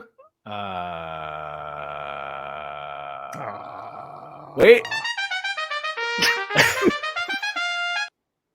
A person just like I just noticed a new viewer come in right then. And that's what they heard. That's their entrance music. Yeah. Every time they show up, what's up, viewer? Yeah. What's up, viewer? What's up, my viewer? Justice talking about the difference between an indie and the show. Is that the WWE or like a slightly bigger indie? I think he was literally talking about getting a tryout for the WWE because weirdly enough, this is almost 20 years ago. Maybe this is a fantasy movie and the WWE doesn't exist and this is its own world. It's called the WWG. World Wrestling Worldwide Globe. That's what it's called. And you wrestle on it. Woohoo! Oily. So oily. Look at his wiener. What a bulge. Yoki. Cam forgot the bell. That's what I was talking about. This is earlier. what happens when you don't watch gay porn, Jason. You look immediately at the bulge and not at everything else. I didn't realize there was anything but a bulge there. Yeah. Bulge surrounded by oil. I was looking at the contours and the oil. All right, go ahead. Take us. Oh God, damn! What a start! Okay, this is the 70s. Okay, this The is 70s, the 90s. Well, it's the early 2000s, and this is like the mid 2000s. Not a lot's changed. I mean, they're getting hotter. Yeah. Wait, go back to Ric Flair. The greatest wrestler of all time. Oh, and here's also the 70s. Oh my! Oh, I watched the Harley race last night. God. Yeah, Dark Side. Great. Is it from the new season, or is it just? Literally, yeah, it came out Tuesday. It's the newest Fuck. one. That's one I do want to. That's one I do care about. Yeah. Harley Race is a fucking bruiser, buddy. He'll fucking kick your ass for real. That's why I liked his portrayal in the Iron Claw. Him calling it on the fly, like now. I like even that he though looked like he's a got a regular stinger- guy though too. Like I mean, he obviously looked like a big man, Yeah. like a strong man, but he just looks like somebody you would run into in a bar, and then you would be. But he kinda was screwed up. notoriously like one of the toughest people. And he cuts Ever. promos like this. Yeah. It's the Jake the Snake school of cutting Bullshit. promos, where you whisper so people have to lean in and listen to what you're saying. All right, Jason. Do you chill get my out. meaning? Because This is the energy you're giving me right now. well, my name is Jason, so yeah, they have to bang two horseshoes together. I wrote that's hilarious too. I don't think it's hilarious. It's funny that he kept definitely- forgetting the bell. Yeah. Yeah. The cowbell bit at the end was kind of funny. Yeah. They discussed that Justice has to wrestle twice on the show, which they fucking go to the well a couple times on. We get a little bit about what heels versus baby faces are. Heel, of course, is the bad guy, and a face is the good guy. It's pretty. I didn't know they simple. were called baby faces. I thought it Yeah. was just faces. It's baby face is like the old school Yeah. term. But is Casanova a heel or a baby face? No, he's a face. He's definitely a face. I read him as a face. Would you agree with that? He's too he doesn't have any personality. I think it's not really well defined, but I would say yeah, because he's wrestling the Christian guy who I kind of saw as a heel. I kind of saw him as like a heel because he might come out in a town that's like not necessarily a religious town. Everybody's like, boo, don't tell me what to do. Yeah, But he might work face in that Christian school. yeah, like Casanova Bret might Hart work in the heel. '90s. Yeah, He's a heel in America, But- but a face in Canada. yeah. But doesn't the heel, what's his name, Slappy, the main guy, Rocket. Rocket, he comes out and he like starts being like, this whole town is full of Bible thumping dildo men made of That's plastic true. and shit or whatever. So what kind of happens in wrestling is every wrestler who's introduced kind of starts as a heel. When you're introduced, you're new and people hate things that are new. Then you either like get over with the fans organically or they turn you face, which is like you start beating up a heel, right? And it's so much easier to be the heel. That's what way I've heard. easier to be the heel. Wrestling piss people like off. interviews and stuff is like it's so easy to be the bad guy. It's really hard to keep people liking you as a face for years and years. Yeah. This is a weird comparison, but like the same goes for Dungeons and Dragons. I don't know if you guys have ever played it, but Never heard of it. it's really easy for you. I said played it, not heard of it, but it's really easy for you to be hated, but it's difficult for people to end up caring for you, especially if you start off as a heel. And it's like there is something very interesting about creating a dynamic where you are sort of this like not a villain necessarily, but someone that people dislike, and then eventually that grows beyond it. Do you understand now why I started Boat Door as neutral? Jason, Botor is a basic bitch character with He's nothing. a face now. He's Boat ingrained. Boat Door is my name. It's pronounced Boat Door. It's More of a boat. And when he talks about his wife, he says, "My wife." Oh, you do the Borat voice? no, I don't do the Borat voice. Come on. The character was I Boat Door. started him as neutral, and Boat Door is based off something else. It's No, Botor is a good character. I just want to say I don't give a fuck. Yeah, no, I get. I mean, that. that's how I Botor. felt about most of this conversation so far, but you know, Right? I haven't said it. every time I go into like wrestling mode, Steve is like, But yeah. I think at one You- point I did this. You had your D&D moment. I just closed my Hey, eyes. Where'd he But go? boat door, that's funny. Boat door. It's a whole thing. I don't really want to. I'll explain it to you His later. story is similar to like Maverick, the movie Maverick, where he goes on a riverboat to try and win money or whatever, and then like With Mel Gibson. Yes, that's how I pictured Boat Door's whole like existence, was like trying to figure out how to get a bunch of money to pay off some people on a riverboat. Yeah. But anyway, let's get back to the movie here. This piece of shit movie that we're talking about. Ha ha ha! A 4-minute chinlock.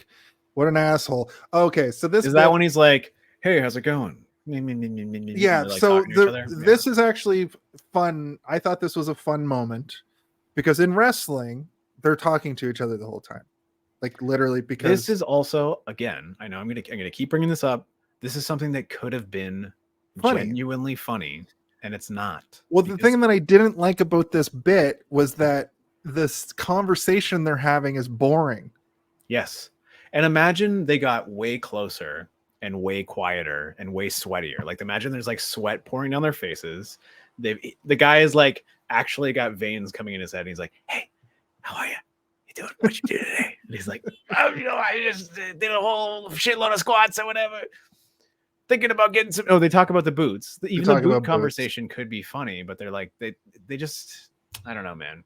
It's like there's a grain of creativity with no power to execute what they're trying to execute, and it ends up just being disappointing. You're like, I can see why this would be funny. Little bits of good ideas that just go the worst way that idea could have possibly went. Well, they fuck up. They get out of the headlock, and then they fuck up the spot, which I've seen. You see in wrestling. That was kind of funny. I thought that was. I liked that as a wrestling fan. You're just just sitting there like, what do we do? I've seen that a million times, even in WWE, where you're supposed to be like the best of the best. That shit happens when you bring in some new guy who's like not ready for the show, but then Justice calls an audible and just power bombs him 3 times, which I thought was great too. But that was actually funny to me because the commentators are losing their mind. Like, what is he doing? He's gonna power bomb him again, because there are wrestlers that they're like finisher. They're so powerful that they just power bomb the fuck out of people. And Justice was like the wrong actor for that role. If they had some like crazy like jacked beef guy to play that character, this bit would have worked better. But I did find it funny that entering the ring is Beef Guy, jacked up beef guy. I thought that actor worked well because he seemed to be the guy who was like kind of the top of the local indie scene, but wasn't. And because they say Randy Tyler says he's the best worker in the Fed or whatever, and doesn't mean you're the best looking guy. But okay, I thought it worked. I thought he was like the kind of the grizzled vet who will never be anything bigger, but everyone thinks he's going to go to the show because he's the best there, but that still means you're kind of shit. Like he's not handsome. He's got a shitty hairline, but he's not in great shape.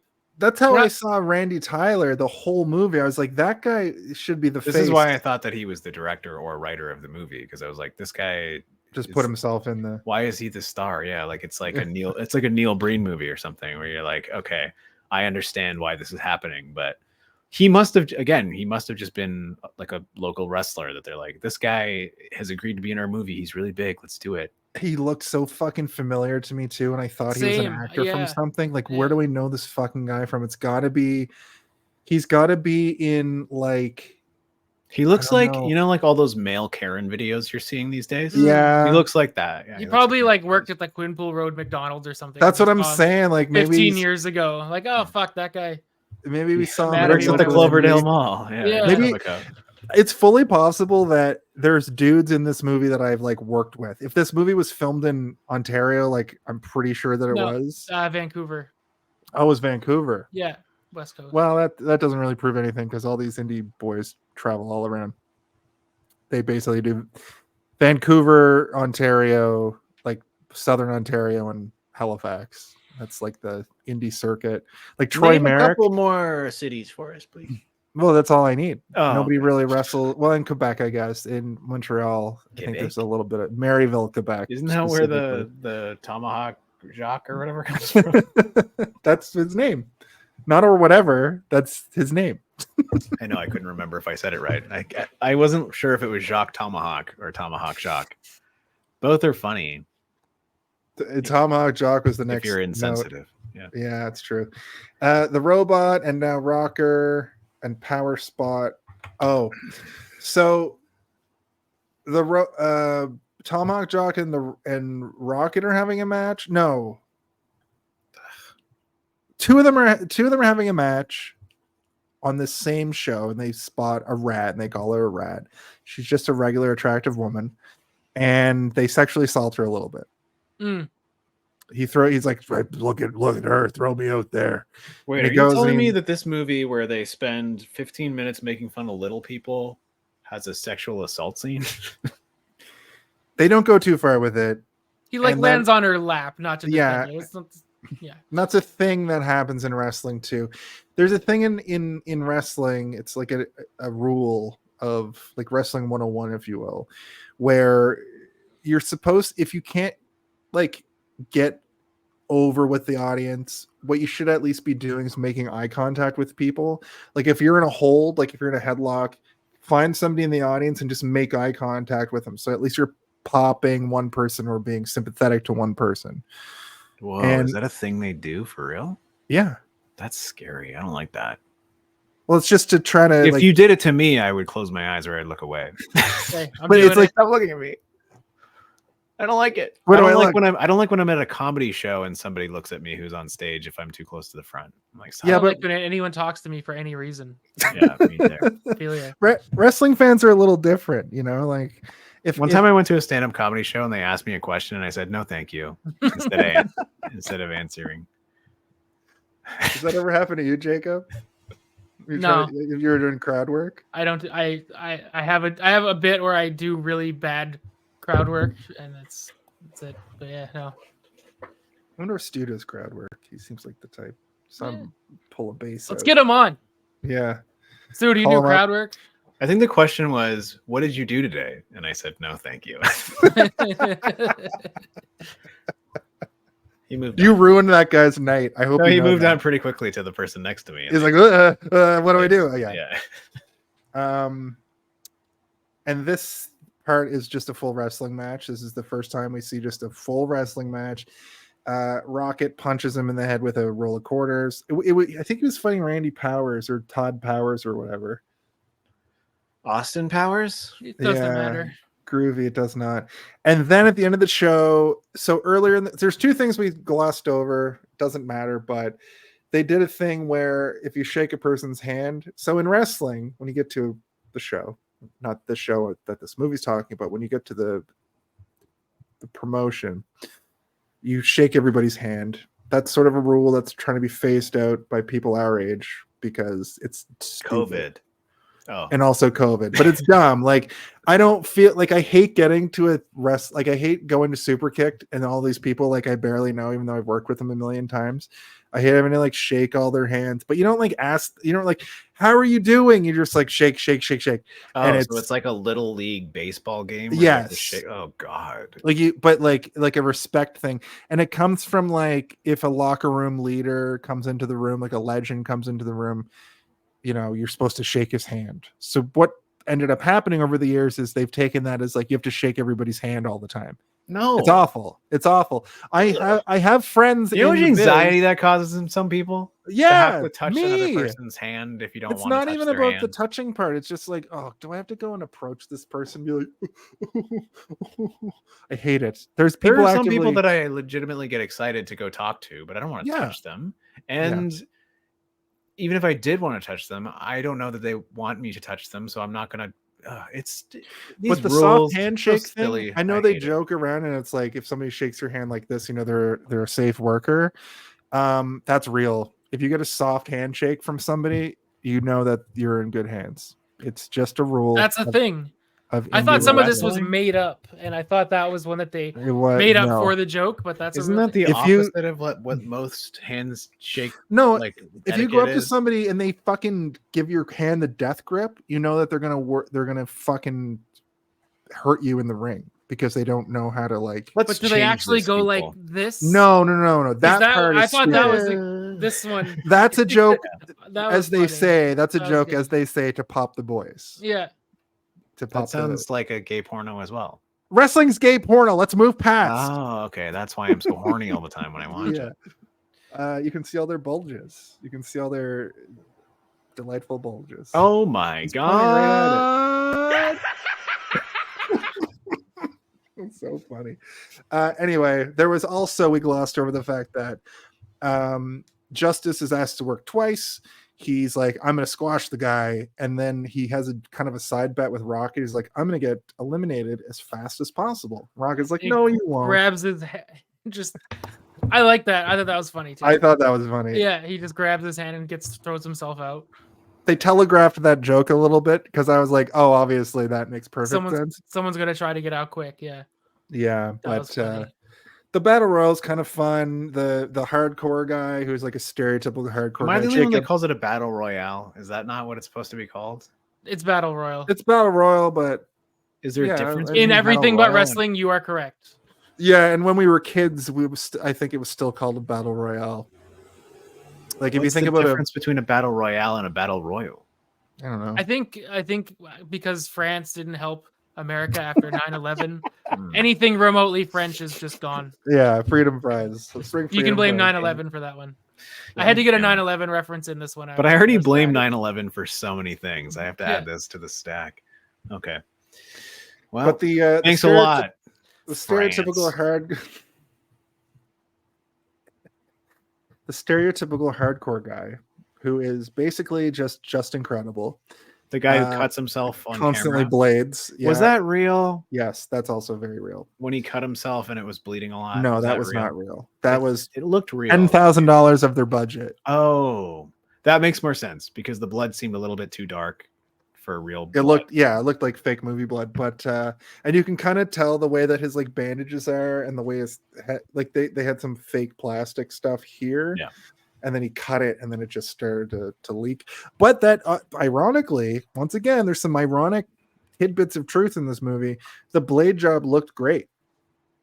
Yeah, and also another missed opportunity for a funny joke, which it should have been like squirting out like a fucking like Emo Phillips movie. in UHF, or like it should have been like a Tarantino style amount of blood should have been. Yeah, I mean there was a lot black and white. Yeah, there was a lot of blood coming out, but there was just not enough for it to feel like it felt almost like it could have been too real. It should have been a little bit more cartoonish. It would have made the joke funnier. But I was more like, am I looking at a special effect right now or not? I'm not sure, which is a testament to the quality of the video that I was watching at 480p. It was, but how many views does this have on YouTube? Did you guys check? I was about to check. I'm gonna check it right now. Yeah. Kayfabe. 3. It was the 3 of us. Yeah. Kayfabe Work Your Gimmick has. Let's take bets. Hold on before you look. Don't look. Okay. I'm gonna say 175,000. That's my guess. I'm gonna say 250,000. Yeah. I'm gonna say 9,000. 9,000. Jesus Christ. I can't even find it again. Oh, 112K. Wow. Price is Right rules. I win. Yeah. No, because you said 125. Wait, so I had 175,000. Oh. Closest without going over. Yeah. Oh wait, I went over. Fuck. Steven, yeah, I forgot Price is Right. I went with Dragon Ball Z rules. Just should have said $1 for any. Yeah. He basically did say $1 at 9,000 views. I said over 9,000. I didn't say 9,000. Okay, well, but I didn't say 10,000. All right, so yeah, okay. So anyway, I want to talk about this. There are wrestlers who just think they're so hardcore, but really what they do is they get 4 seconds into a match and they're like, it was another wrestling trope, like I said. Like yes. All the characters had a wrestling trope aspect to their character. He was basically like Nick Gage or whatever. I thought. Exactly, like with lead the immediately pizza cutter. Yeah, but I did find it funny that the commentator says, "I've never seen blood in a battle royal before," because then I started racking my head, and like maybe in the Attitude Era when there was the hardcore title, when they used to have those weird battle like fights with like 20 people would come on and just kill each other. Yeah, but in a legit WWF battle royal in the between 1985 and like 1994. There was never blood. That's crazy.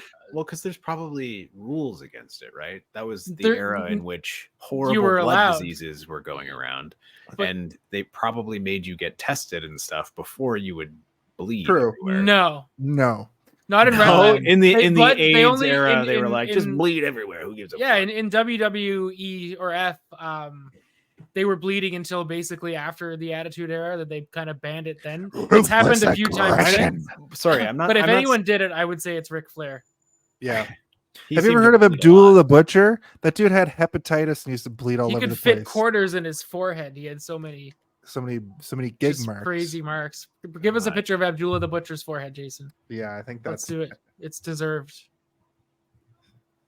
I don't know. well. if I Speak wanna amongst see it. yourselves. Well, it's not that. All bad. right. He Well, just what I'm doesn't- saying is like there must have been some sort of contingency plan in place, some sort of like screening process for being able to bleed in the ring.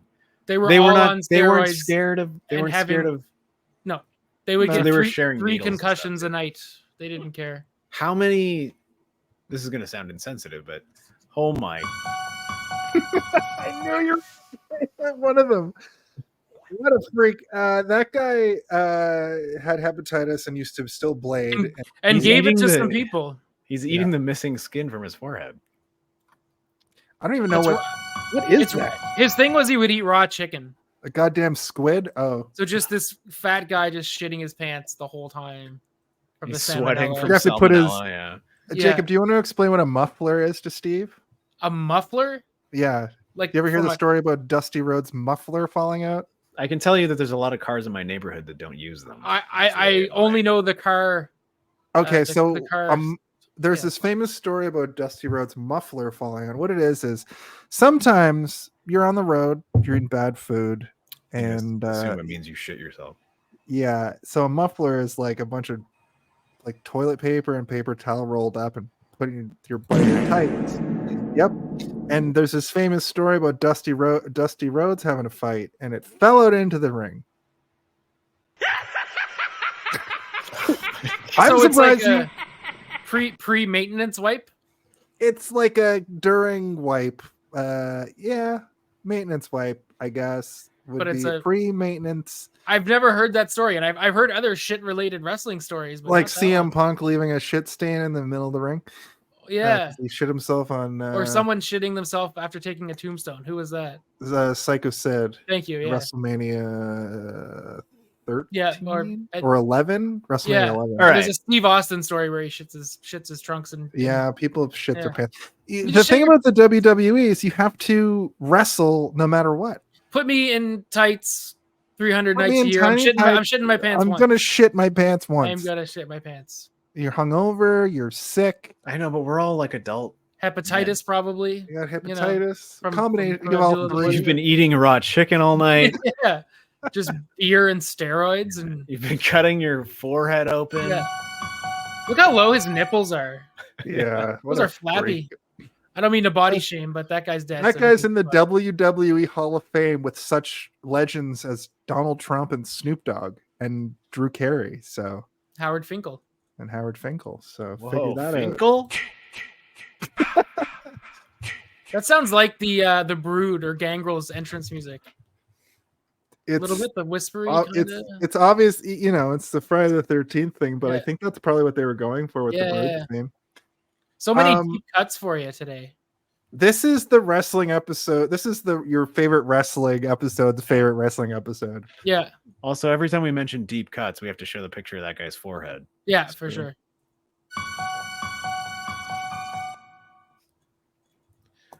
Oh, God. Wait. We use the Undertaker's gong too, which is so fucking apt. Anyway, the father comes back after this display of ruthless aggression, and he's so mad because before the show he was like, I don't like your wrestling, man. That's a joke because you guys said he sounded like he was more Well, Jamaican than Was that- Jewish. that he doesn't Jamaican sound- Irish? He doesn't sound like any accent. It's like someone said, "Can you do an Irish accent?" And he said, Steve, where are you? "Okie dokie. Yes, I can do an accent like that, man, or something." Did you forget to come back? Who, me? Yeah, I'm You're here. just talking to Jesus. you're No, a it's- disembodied voice right now. It's me, Stephen water. He's probably just getting the muffler ready. Are you seeing yourself as in this chat right now? No, I'm here. Oh, okay, that was okay. Yeah, the priest. What a stupid, dumb thing that didn't need to be in this movie. This could have shortened the running time by at least 10 minutes because you could have got rid of all the scenes with him. He doesn't have any import or impact on any other sequence in the entire movie. He's just there to let some guy do a shitty Irish accent and give them like a locker room, like, Yeah, like let's get out there and win this next half or whatever. Like, how about this setup and payoff when the Rocket uses the fucking quarters, the roll of quarters, and punches them, and the commentary is like, he can use those to buy us beer later. And then in the next scene, the referee is like, puts down 78 cents in quarters, which doesn't even make sense. And that's definitely setup and payoff. It's definitely setup and payoff. So well written and made. So well. I mean, I remember there's another sequence later where it like zooms in on the priest's face in the audience for some reason, but I remember nothing as he was to mad why. about Lucky blading. Lucky's like squib, and it and just he was like, because tomato, potato, or whatever. This is my potato. This is my thing. Is like, if everything on this show is wholesome, there's even a Christian wrestling character. The priest was just mad that there could potentially be like tits or blood. They don't have any women on the show, so it's just that the one character does blood sometimes. And it is kind of funny. They have a very gay man who is part of their roster. But it was, I did think it was a little bit funny when they threw the guy bleeding profusely out of his head, and he hits the kids, children who blood is all over their perfectly white shirts. But like, I think the funniest part about that moment was that the announcers are constantly like, this crowd is going wild. I haven't seen a crowd this wild in so long. And it's like zooming in on them, and they're all just like, like, this fucking sucks. And I was like, I agree. Yeah, this does suck. Do you know this movie would have been awesome if it was directed and produced by Trey Parker and Matt Stone? Oh, imagine this movie was Trey Parker and Matt Stone. Imagine this movie was made by anybody other than the people that made it. What if it was made by oh shit. What if it was made by Hand? Grown up Hand. Oh my god. You got a good hand guy on the show. I know, he's probably. Do you think he joked about the time he did a hand job? Yes, absolutely. They did a hand job on live TV. I think Glenn Jacobs could do a good job. I have the same birthday as this guy, so it's great that he's on our show. Oh, so it's his birthday month as well. This one's for you, buddy. Yeah, Kane. Kane. Don't burn any houses down this month, Isaac you Yankum. Crazy son of a bitch. Fake Diesel. Isaac Yankum, DDS, actual dentist. Isaac Yankumoff. His entrance music was just dentist drum. Kane's gimmick before he was Kane was he was a dentist. He was a dentist. Yeah. And Jerry Lawler, he was Jerry Lawler's dentist. Jerry Lawler's dentist, yeah. Did Jerry Lawler ever become Jerry Lawless? And he's like, I've been disbarred, and now I'm gonna kick some ass. But his son died tragically. Oh god, he was the king pretty much. Yeah, his son died in lockup, like not even prison, just like a sheriff's office. Like in real life? Yes. Yeah. His legitimate son. Yeah. Wrestling's fucked. Here's something funny. When Marco Payne does his little bits to the women, that's funny, right? When he goes over and he's like, does anybody know where there's a veterinary clinic? Because I got some sick pythons. And then it holds him just doing this for too long. That's fun, right? It wasn't funny. Why do you say that? Because he already did this once earlier, and it was bad the first time, and then this time was equally as bad, if not more bad.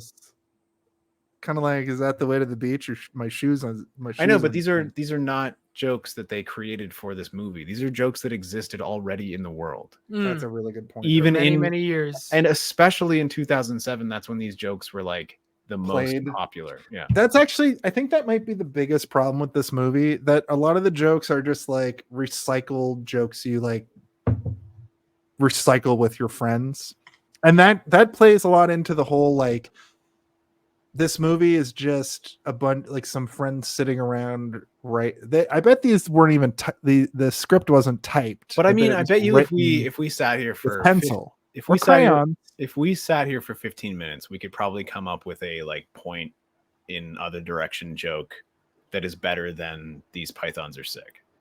That is not something they came up with. This is not created by this movie.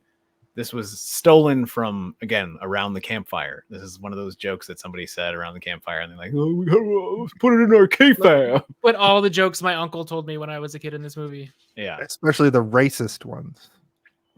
Yeah, they only got rid of 50% of them for this movie. Yeah. Not for nothing. I think even though it's a little edgy, Tomahawk Jock, a Frenchman doing an Aboriginal gimmick is a little doing bit it terribly. Yeah. I think it's a little bit funny. I do like that at the end from the wrestling element, because the famous wrestler who was an Indian man, his name of course was Tatanka, which means Chief J Strongbow is another one. They're just like Tatanka was like an Italian guy. No, Tatanka was legitimately indigenous. Are you sure? 1,000,000%. Google it now. $5. Okay. I did just do a voiceover about Tatanka actually. And what did you know? They didn't give me any details on his heritage. I just know about the fact that he did a legitimately indigenous. He's not like an Italian guy like Iron Eyes Cody or whatever, the guy who cried. He doesn't go back in the dressing room and be like, "Whoa, Mamma Mia, that was fucking crazy over here." And yeah.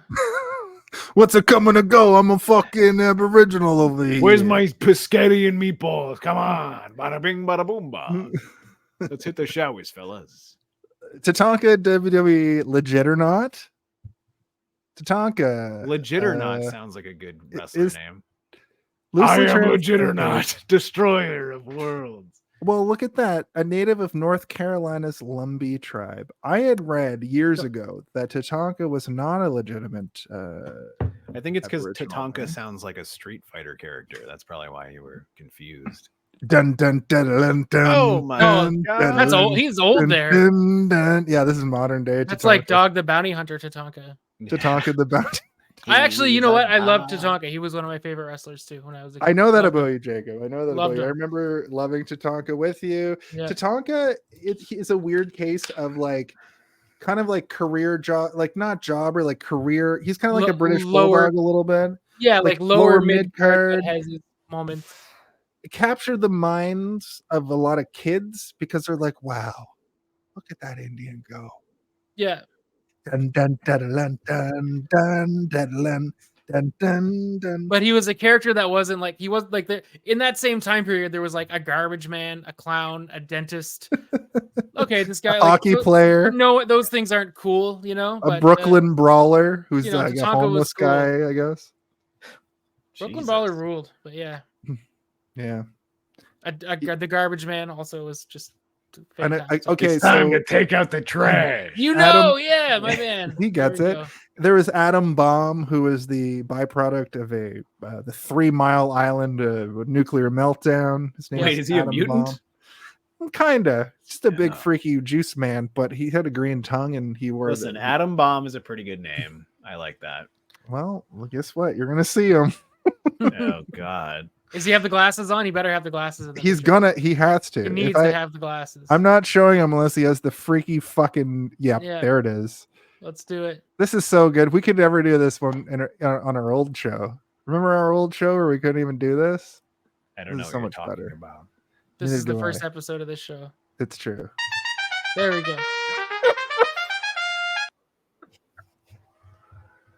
Jeez, Jason, why would you play that? Why does he have a boner? They all wear cups, don't they? Is that why? Goggles and big gloves, like they're going to protect him from ion radiation or whatever. Modern day. Okay, well, the commentator has a midget fetish. You guys want to talk about that? Can't say midget, a little person fetish. Wow, Jason, you really fucking blew right through that before you thought about it, didn't you? Yep. Just it's kind of yeah. This is the moment in the movie where I realized, they're just gonna like go after stuff, and they're gonna try and chase the joke until they reach a point. And once again, like I've said countless times at this point in the podcast, there is a nugget of something that could be funny here, but they're missing the point, they're missing the joke, and they're not delivering on it. The joke should be in this that the one guy has an actual phobia of little people. That should be the joke. Because, well, plot point, they did explain that Justice first loss in professional wrestling was to a little person, which seems exploitative, right? It is. But they do show him get like in like an ankle lock and a body slam from a little person. Snapshots. They don't show any. I got a theory. I'm gonna skip to the theory corner. Hit it. Oh my god. Hit it. You're spicy. They actually really wanted to have the little people wrestle, but it just wasn't in the budget. Hey. They were like, we're gonna get them, and they were like, we're at $49,530, and they want 500. They want $500. We can't get them. Yeah, the little people were like 2,000, and they're like, well, you do it for the voice. You don't have to do the voice. What? Just do a normal voice for the little person. Do a normal voice for the little Come on. Okay, sorry. $2,000. $2,000. There you go. And they couldn't afford them, so they just cut that out of the movie. But they did have photographs. Yeah, but they couldn't one get two. Little person. You can they could afford one in pictures, two moving, not a chance. We'll give you $6 if you just take 4 pictures. And he's like, okay. I mean, like, okay. No, the Willy Wonka. Also, that was not my little person voice. That's just a voice I do when I'm, excuse me, pardon me. I'm extremely offended. Yeah, as a little person, I'm tiny. Yeah. I forgot that both of you guys are little people. I just realized that when I go like this, it looks like Bob Holly's railing me. Yeah. There's been a couple times where you've moved your arm around and it looks like you're like reaching for a hug from a person. Oh, Bob. Yeah. Does that look right? Yeah, that's perfect. Is that how you rail people? You put your hands up and go, oh yeah. I'm holding his head and he's really excited. This guy's watching us. People are watching. Thanks, anyway, Bob. Right in the middle of the ring, live sex celebration here on our here on Hey Did You See This One this week, ladies and gentlemen, and people of all everything, shapes and sizes. You know, this is going better than I thought it would. Yeah, I have to say this movie sucks. It does. Yeah. I feel it felt very awkward and weird because there was just this long moment of a guy fetishizing little people, and then the second even more awkward part is the guy just being like, I hate little people. Basically, he's like, they creep me out and I don't like them and they shouldn't be in the sport. And it felt like a weird, real criticism, and it shouldn't have. It should have been more comedic. And I know it was meant to be comedic, but it wasn't. And again, I think the way to fix that is to have the actual little people there to have an opinion or a perspective of it. But it's just like, it feels like old man joke stuff, like stuff that like a dad with no connection to anything outside of his own like straight white middle-aged life or whatever. I'm now realizing there's no, besides the Spanish dude, there's no like people of color in this whole movie. You're realizing that now? Well, I'm like, there's a native guy. He's French Canadian and Irish. Yeah. And Irish and Tomahawk. There's no like female characters in this movie either. They show up to be like, they tried. Woman at bar is very, very important. Doesn't even have a name. Yeah, woman at bar. Cam, I thought it was funny when they see Cam wrestling himself. So that was kind of a fun little bit because he's just trying to get on the show and he's having a wrestling match with himself. Rocket walks up. Rocket kind of liked it. He's kind of like, you're an idiot. Can you get us a table? You just get us a table. We'll set it up by the washrooms. We'll sell merch off of it. Then we get the thing with Randy and Justice, who should win on the final show. Al returns. This is the problem with the storytelling in this movie. There's like a bit earlier where it's like Al's missing. The various people are missing, and they just like that. Those guys couldn't show up to set that day, I guess, even though he was, Yeah, I guess, on that's- It was because commentary. he caught his daughter getting doing it with the rookie or whatever. Right. They like vaguely explain it later, but and it's so weird. Like he says a bunch of weird sort of like jabby. It's almost like he's in the ring kind of thing, right? Like all of his insults are things that he would say in the ring to somebody. yeah, He's like, you shouldn't hang your clothes up if you're not able to put your nose up, or I don't know, whatever he says. He says something stupid. very Dr. Phil. You can't put your clothes up. Don't put your nose up. Can't put your nose up. That's Bad pretty good. Barbie.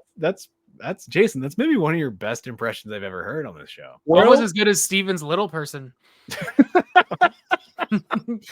Fucking If guy. That was a can't normal sized do- person saying that. I'm the only one of the three of us that knows somebody who's been on Dr. Phil. So Oh God, who was it? You? no, my dad's wife's sister and her daughter were on an episode of Dr. Phil. She's like, catch me outside, girl, or whatever. I think that's I think that, or it might have been it might have been like, my mom's too crazy, so I gotta tell her what to do. I can't remember, and I don't care because that one is fun. But that's right, I said it. Wow, Jason's got connections to fame. We could have Dr. Phil on this show if we tried. Well, A lot of who people catching says strays on this episode. Holy you shit. don't have a connection to Dr. Phil. No, I'm not good at it. You lost it a little bit at the I end there. did. It started well though. So yeah, Randy and Justice trying to figure out who wins on the final show. Al returns, and Cam wants to do a run-in, whatever, but he's More fucked up gay on panic, bringing the more bell gay on the panic. table. More gay panic. Watch out for the gay guy. And this is a funny joke, but it's one of those that I was like, I know that joke from like my childhood. Like, he's like, I got one piece of advice for you. Watch out for the gay guy. And he's like, what are you talking about? He's like, kiss me and I'll tell you. And I was like, ho, ho, ho. And then Castle walks in naked. So that's kind of a good punchline. He doesn't walk in. He's just in the background already naked. And Yeah. Yeah, then he's the other just guy wrench out moves and waiting. you see- yeah. That is funny. There's some nuggets of fun in this nightmare of a movie. Yeah. The rookie shows back up. He's got Al's daughter in tow. That's when I think that they have the castle lubing up, which is a bit of gay panic. Talks over his match with Powers. Then this is when the interviewer asks about homoeroticism in wrestling, and I wrote Not that it there's goes as anything well. wrong with that. Yeah, I said I wrote it goes about as well as you think you'd expect. It's also Alex- like not funny at all. Yeah, the funniest part is just Al has an unwavering, like, angry expression because he doesn't know how to like process it, and the rest of them are just like looking at each other, trying not to say the wrong thing. Except for the gay guy who's like, it's great. It's great. Yeah. Again, should have been funnier. Wasn't funny. It's just weird. And like, I don't know, man. He's not gay enough for you to be to confirm that he's gay. It's just that he's there. And like, he should be either more gay or way less gay. That's Yeah. They didn't do the balancing act of like, how gay do we make him? It's like they made him like attractive and muscly and greased up so that he like seems like he's, you know, the gayer type of wrestler that they're talking about. Not unlike this man. Whoa. Is that Tomahawk Jacques? Yeah, it's Tomahawk Jug. He has a tomahawk, doesn't he? Yeah, he does. And a mohawk. But yeah, again, it just doesn't work. It doesn't work, man. They needed to really like refine these types of scenes, because it does seem like a derivative version of the Seinfeld joke, but like not as funny. The reason that it's funny in Seinfeld is because it's an entire episode of a show that is completely like Not that orbiting there's anything that wrong with that joke. Yeah. Also, it's like 1998 when like That's what I'm saying. gay It's people 10 didn't exist yet 10 years later, and they're doing the same joke and not as well. in the zeitgeist. I mean, it had to take metrosexuals for gay people to truly be free. I think. Is that true? Would you identify with that?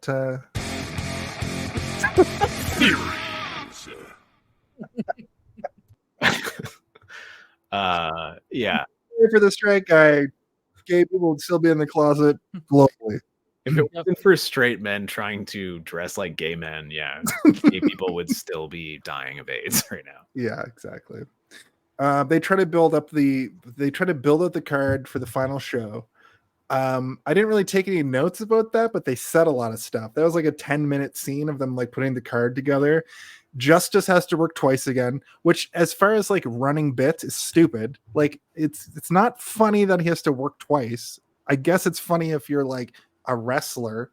Is this movie just supposed It's to only be made for wrestlers. Yeah. Is this supposed to be just watched by This wrestlers? is the thing, is every time you guys have said like that's pretty funny, I'm like, no, it isn't. I What the fuck thought are you that part talking was about? funny. Like Justice has to, he's like, fuck, I gotta wrestle twice. And then The he's like, oldest guy. I'm squashing him. But to me, that feels like a joke that would be in a movie about servers being like, you got to work a double tonight. And they're like, fuck, I don't want to work a double. Well, there you go. Like, Just but relate. but that's not funny. That's just annoying. Waiting is a funnier movie than this by far and away. Are you but telling me that Waiting, starring Ryan Reynolds, Fair is a enough. funnier movie than this? Fair enough, but my meaning, if you catch my meaning, if you catch I know what you mean, yeah. what I'm inferring is like me and Jacob and yourself, we were all in the food service industry. We all relate to those characters on a very personal level. So those jokes, the in jokes that they make, are extra funny for me as somebody who's gone to wrestling school and I'm in the wrestling industry. Jacob has read everything about wrestling there is possible. Jacob, I don't know if you know this about Jacob. I have an encyclopedic knowledge about wrestling. Jacob has an encyclopedic knowledge about encyclopedias. So Holy shit. he's read every word. He's seen every word that in existence. He's seen them all. What's in the Q through W section of the encyclopedia? No idea. We could only afford up until R, so Yeah, that's true. and wait, Q's See? before R. I'm getting We all tired. do it. We all say R. Jason R. Phillips. The rookie and Al do a little bit of talk about their match. That was kind of a funny back and forth because they portrayed the rookie to be like this clueless idiot and Al to be this like, grizzled veteran. I did like that scene because they were just like arguing about the semantics of wrestling. It's like, no, I'll do a clothesline and then you do a back body drop. No, you do the back body drop and then the clothesline. Like that's what wrestlers are like. But also they break it down for the layman, which would be me. But also like I get it. Like I do get it. I understand it's performative and you have to give each other instructions. It's not all scripted. Like you do this, then I do this, then you do that. It's going to be, like this movie. Here's the beats you need to hit. Please improvise in between. And just like this movie, the scene did not work for me. I was like, no. We get it. You don't need to explain it over the course of 3 minutes. This is one of the things that I started to get really annoyed about near the end of this movie, which is we're getting towards the end, is that there's too much shoe leather when it comes to like, here's what was happening and why. Right, and what this was is going to be what really was there funny. too much of? Shoe leather? Oh my god!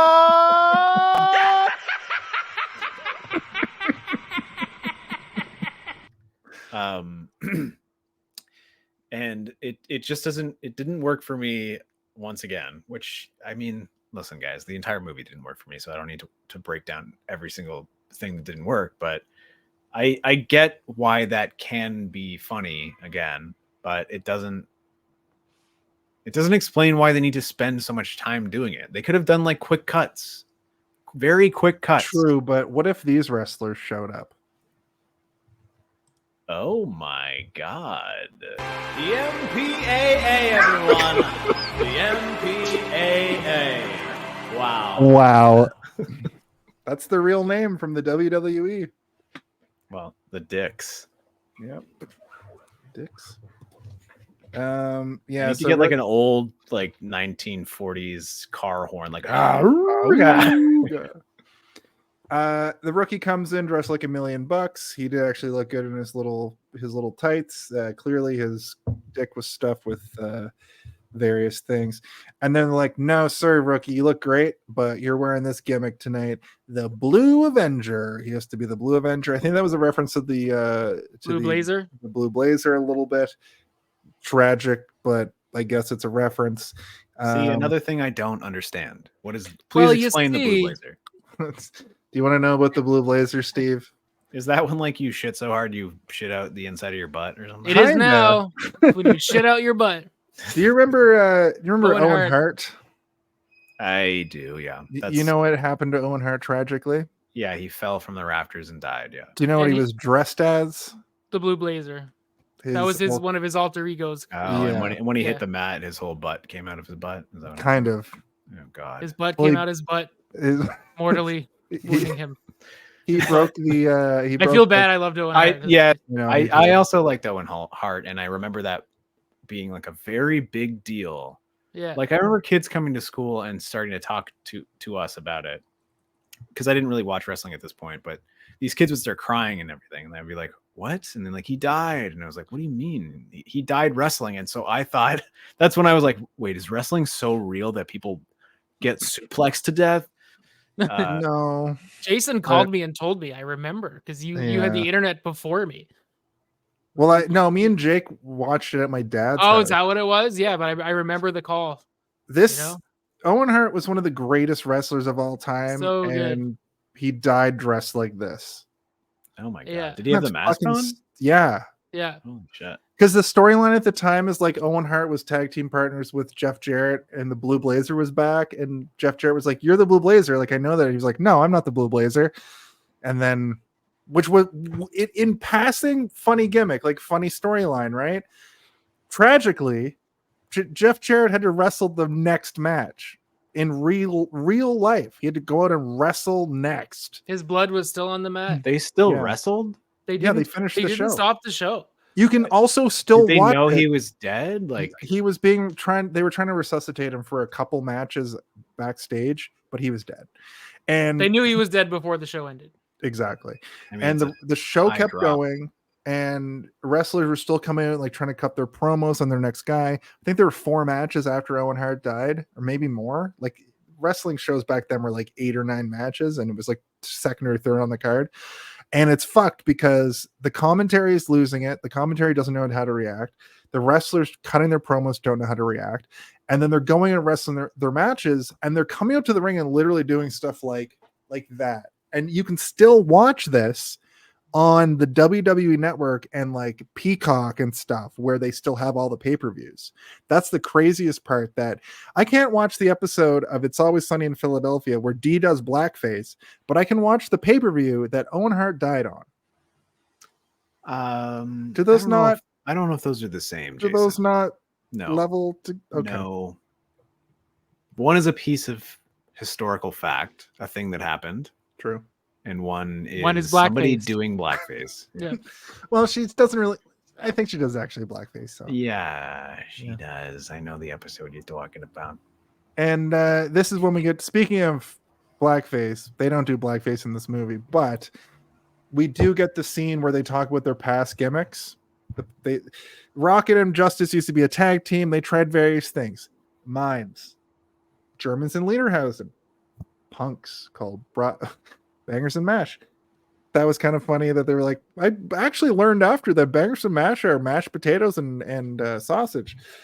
Rappers, and another R word. It was Arrested Development. That was the name of them as rappers, because they get arrested because they're rappers, because that's what rappers do. They get arrested. And then Arrested Development translated into having a mental deficiency. They were wearing helmets. They were wearing helmets and glasses, and their underwear was tucked into their shirts or whatever. And it would be less. I'll say the funniest out of all of those alternative titles was the Silent Assassins. They started with it strong, and then everything just went downhill from there. I was They like, had, like, oh, the the Silent Assassins. the And flatliners. when he's talking about, who is it, talking to Casanova about what his name means in Spanish? Like, it means like star. What was it? House Star. What does that even mean? He's like, I don't speak Well, it Spanish. reminds me of in Barbie when the Casa Macho Nacho House or whatever it's called. That character reminded me of Ken from the movie Barbie a lot. Casa Supernova, because of his name, him not understanding what any of the words in his name. Yeah, he's like a dummy. He's a dumb blonde man. Shaped like a Ken doll, you know? No Yeah. penis. Just soft and smooth. Anyway, we're getting a double turn from Rocket and Justice. I thought we were going to get a double turn from Rocket and Justice because it much like the show Heels, the heel in the show was a face in real life and vice versa. Spoilers, but they kind of introduced on the first episode. They don't do that. Spoilers again. The Mexican guy and Tomahawk Jock argue. So do Lucky and the lumberjack guy who came up from the other indie, because they call in some guys from the other indie. They say like, we got all these other guys from the other indie, and it's one guy. And basically Marco Payne comes in and says it's not who wins or loses, it's that we go out and entertain the fans, which is really good. It's a really good thing to say to a locker room of big egos. I've seen it happen where it's like, no, well, I got to win tonight. It's like, no, you got to entertain the fans. And honestly, Marco Payne's pep talk promo was a legit good promo, and one of the shining moments of this movie, because that actor, he's the only one like, that can act. He's pretty good. Yeah. I still stand by Randy the Rocket like being a okay actor. I think he was doing like wrestling acting, you know, like Yeah. there's And like Tomahawk, acting, you know. Tom Hanks, you know. I think that he could be fine as like a dad neighbor in a movie, as like a small bit role, but being the main character of this movie, no, he's not a good actor. I was with you. I thought he was the director, or at least the writer. Yeah. And then when I saw that it was 3 writers who were also the directors, I was like, what is happening? He's got to be one of these 3. Wait, 2 of them are gone from existence? Yeah. What happened to them?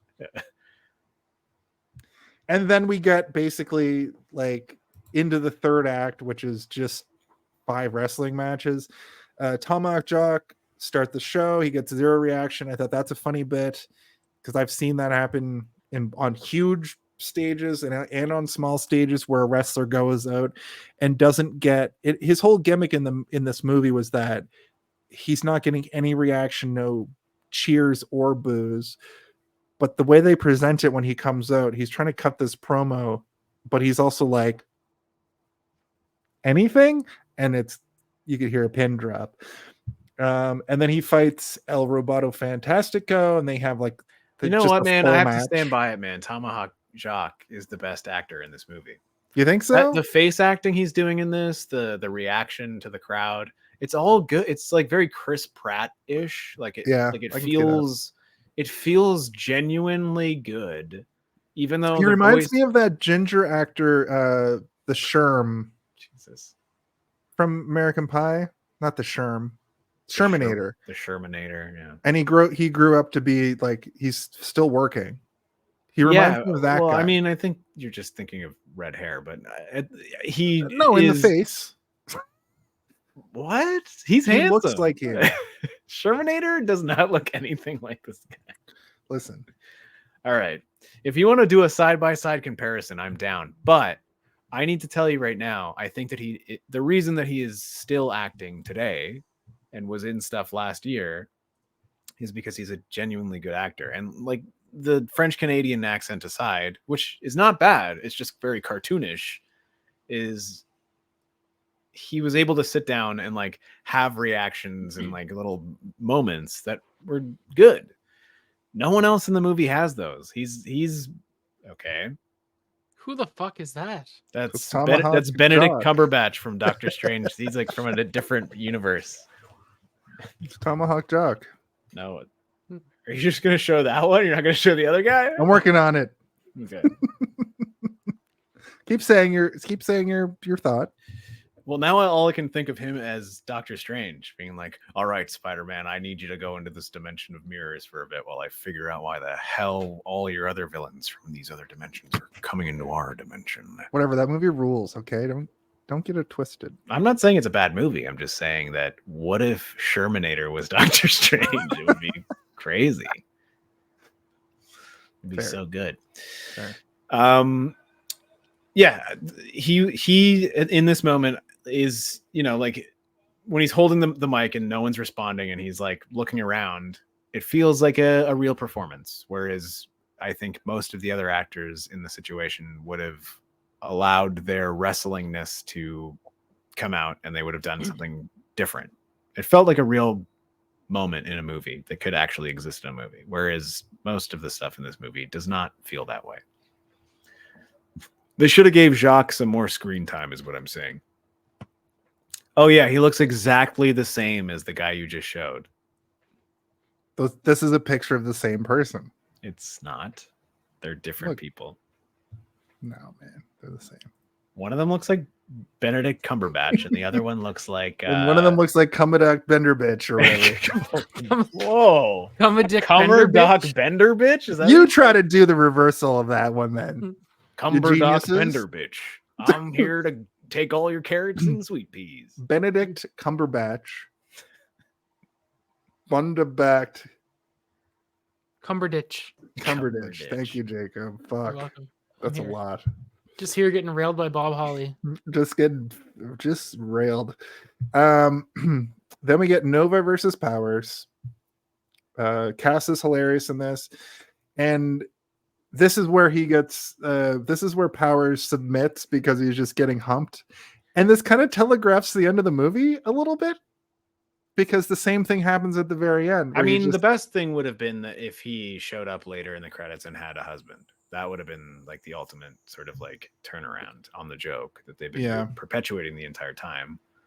Did they already reveal at this point that he's got the hot wife? Not till like after the last show, isn't it? Oh, after the last, yeah, okay. This is my fiance. All right, honey, I'll talk to you later. And then he like, oh, what? Yeah. Justice so fights annoying. Ninja Assassin. We find out Ninja Assassin is just played by Rocket, which is a thing that happens in wrestling. I saw a guy wrestle 3 times on one show under 3 different gimmicks one time. Mick Foley? Well, yes, but that's not at an indie show, but that's a good point. Mick Foley came out 3 times in the same Royal Rumble as Cactus Royale Jack. Rumble.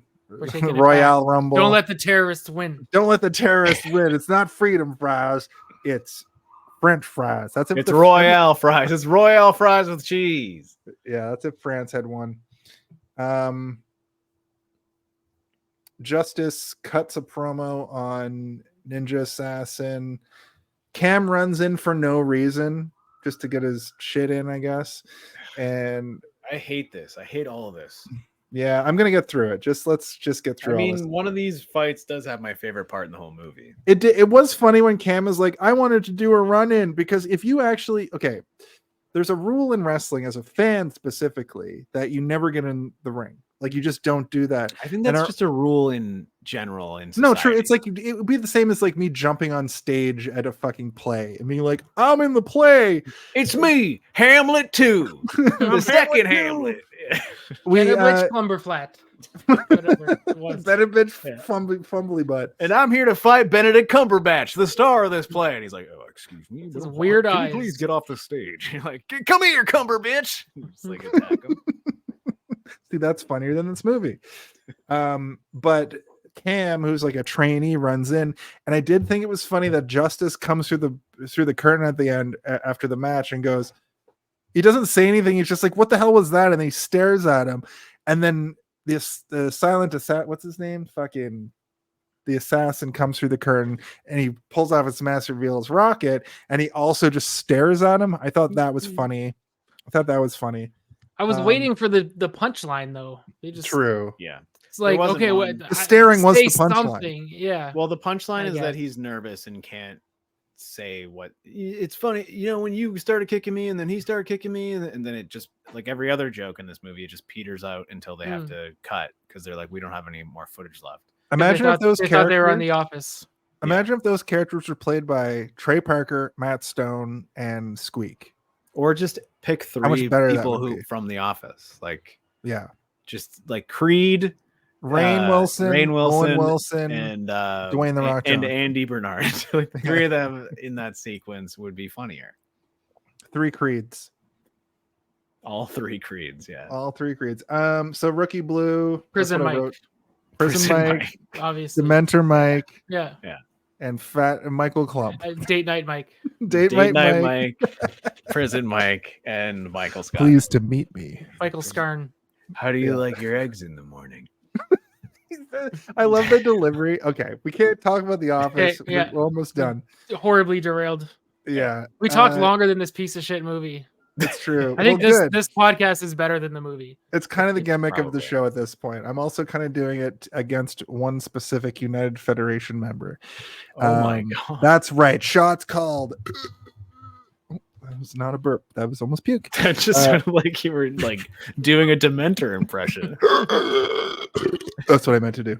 Oh god. Rookie Blue Avenger versus Legend Al Thompson. Talks about they turned that into a fun Reginald Bell Johnson. Holy Yep. moly. Legend Dabba-doo-dab, Al dabba. Thompson. Sounds so much like Reginald Bell Johnson. That I rued the day that I didn't think of that. You will, I will, you will, you. Remember that little kid who couldn't say what Yeah. he's trying to say? And then and you have a dream. Anyway, we can't. Okay. We have to stop. Yeah. Talks about getting caught with Al's daughter, and Al looks pissed. They turn the whole daughter thing into an angle, which was kind of fun at the end. But then No, it wasn't. I thought it was kind of funny. It's a very tropey wrestling thing to be like, oh, I'm mad that you're banging my daughter. Anyway, professional. But he was wrestling's mad about stupid. that in real life. Yeah. Wrestling gimmicks Yeah. are people turned up to 11, Steve. Oh. Do you know your DM character that you have? That's like a wrestling persona. Yeah, but I mean, wrestling, the actual events that happen in real world wrestling are far more interesting than anything that happened in this movie. Nothing in this movie is interesting. It's terrible and not fun. Whoa, holy moly over here. Who is that? What wrestlers is that, Jason? No, like literally nobody. The guy They never became anything. Yeah. they were brought in at that weird, like they were from Ruthless Aggression era. Yeah. Around like right before they brought back ECW. Like they hadn't even brought Can you back one more time? I want to take a look. Steve, stop masturbating. Just one more. Ho, ho, ho, ho. Everybody back up, because here comes the body of the episode. Nice. Oh, Who the fuck is that? Pat. That's Pat. that's the kid from Jurassic Park. Oh my god, I thought it was Pat. Remember the movie Pat? Like, Yeah, it's Pat? That's really funny that you said that. That's really because I was thinking that when we were like, I was like, who the fuck does that look like? That's my Pat impression. Turns out that the person from Jurassic Park is like the most ambiguous looking person I've ever seen in my life as an adult. It's true. Androgynous, even. Androgynous is what I meant. Yeah, thanks. Both work. You're both. Thanks for making a fool of me. You're made a fool. How about this fool? Lucky versus the Idaho Assassin in a hardcore match. This part was actually great. I thought, because I like hardcore wrestling, they did a very good job at doing the thing where he's just pulling gimmicks out of a bag. Very McFoley, very Attitude Era. the potato finisher. Fantastic. Inoffensive. Both the potato finisher, and they're both just like Crimson Masked. Like there's some nuggets in here. This is my favorite part of the movie, the hardcore match. I think. Yeah. It reminded me of watching wrestling with you. Yeah. And then I wrote, honestly, the wrestling in this movie is pretty solid. As a wrestling fan, the wrestling parts, spoiler alert, Yeah. kind of my Home Alone of it all. Do you remember when I was talking last week about how the wrestling broke up these sort of monotonous and boring real life sequences with exciting cinematography and choreography? No. You don't? Okay, well, I mean, I was asking trust you, Jason, though. but it seems like he's gone now. Even It's though I fine. was asking, I will Well, answer. I don't know what you're talking I about. do. This is the complete opposite of that. This is Yeah. a movie. I thought just- about that a lot actually during this. That like They could have cut out all of this at the end and had it be 120 minutes, which is enough for distribution if they want to put it into theaters and stuff. But they didn't. They left it in, and I'm sure that you guys found it entertaining in some capacity, but I found it annoying and long, and I couldn't watch all of it, so I skipped through a lot of it, and I will apologize that I did not. No, that's fine. Like, honestly, I get that. everything. That's where my whole theory about this having sort of a, like, I wasn't done. Okay. Sorry. I have been to many of your shows, Jason, over the years, and I am completely invested every single time I'm there. I'm encapsulated. Everything about it is wonderful when I'm part of the audience. And I guarantee you shit announcer. Yeah. Fuck that guy. No. That's the most exciting part is when Jason comes out. I'm like, yay, it's Jason, my friend. and then like wrestlers came out. I'm like, yay, hot dudes slamming each other on the freaking mats over here. Cool. But I know that if I was watching this in real life, I would probably be far more invested. And I can't say that about the end of this movie. Everything is bad except for one specific moment, which I think we already moved past. You know, when the robot man, you know, like the El Roboto, when he El Roboto Fantastico, when he loses power at the end, and then the referee grabs his hand and puts it back up, and he immediately like goes back up. That robot was good. That was the one a good robot. I laughed and I was like, "That's funny. That's fucking funny." Well, we get to the main event and Rocket versus Justice. I do like the use of the Rocket having like the classical music. Justice has some bullshit punk song, probably some like local Ontario punk or Vancouver punk, probably written by this guy.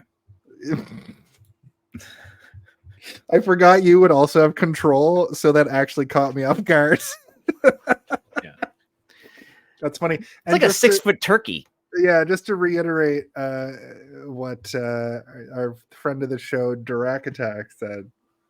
It's more like a 6-foot turkey. Yeah, like a 6-foot turkey. And he pulls the fucking raptor claw and assaults him with it. It'll slice you here or here, spilling your intestines. Spilling your intestines. Oh God. Then there's that little bit where it's like they don't call him Rocket Randy because it rhymes, and then the commentator's like, it doesn't rhyme, and then that's funny. That's what exactly. I said. And he's like, that doesn't make any sense. That's one of my favorite jokes in anything. No, I love on It's Always Sunny. In anything. I love on It's Always Sunny in Philadelphia when everything is chaos and like somebody just goes, "What is happening?" I love chaos. Yeah. Thanks, Tim. You're never allowed back for that reference. Just kidding. Come back, please. We need you. Jacob is great. Jacob, he's coming for you. He's coming for you right now.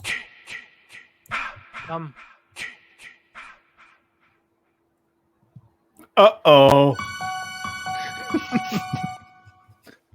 No, Jacob, you're a fantastic guest. I owe you a real movie. I do. Because imagine we were talking about Nacho Libre right now. Right? It'd be a different thing. Wait, have you guys seen Nacho Libre?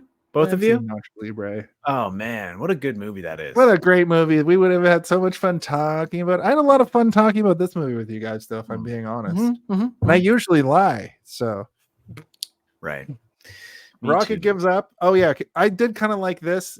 Was this so Jacob, you told me that earlier I hadn't finished watching the movie and you said there's a big twist at the end.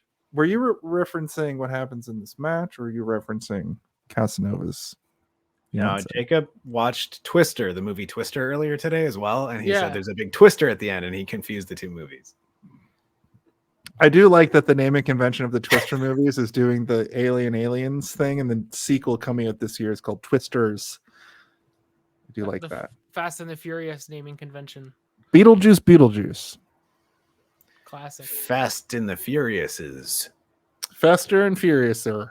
And then Fast and Furious. Furiosa is that's in that lineage, right? That's Mad Max. Dumb. Anyway, Jacob, I didn't mean to throw you off by that Twister reference, but go ahead. Oh, the calling it in the ring. I meant, where I like that part. I thought it was cool that it was good. So basically what happens is they wrestle around a bit for about 45 minutes, and we get to the point where Rocket was supposed to fight. That's how long it felt. I mean, there is almost, from the moment that you think the movie's ending to them being like, all right, let's do the last fight. It's just, I kept checking the time and I was like, how is there 30 minutes left in this movie? That's why I skipped through, because I was like, I don't need to see them wrestling. I don't give a fuck. That's fair. I get that. I understand that fully. I was enjoying the wrestling. I probably missed a couple of very funny quips from the announcers. 100% did not. Did the guy mention how much he likes little people over and over again? I assume that was going to happen. No, that's not until the credits part. But Rocket, so this is a very cool thing, I thought, where it's kind of like that bit last week in Iron Claw where Harley Race is like, nah, you got dumped on your head on the floor and you can't get back up. Well, sorry, I win. This is like the opposite of that, where Rocket was supposed to win and retain the title, and that's how this show goes. That's how this company goes out. But instead, he sees, like, they show the crowd losing their mind during this figure 4 moment, and he decides to tap and give it's called Shine. He gives Justice his shine, so Justice can go like Stephen King. That's what it is. That's why they say it. Okay. Yeah. Well, fuck me.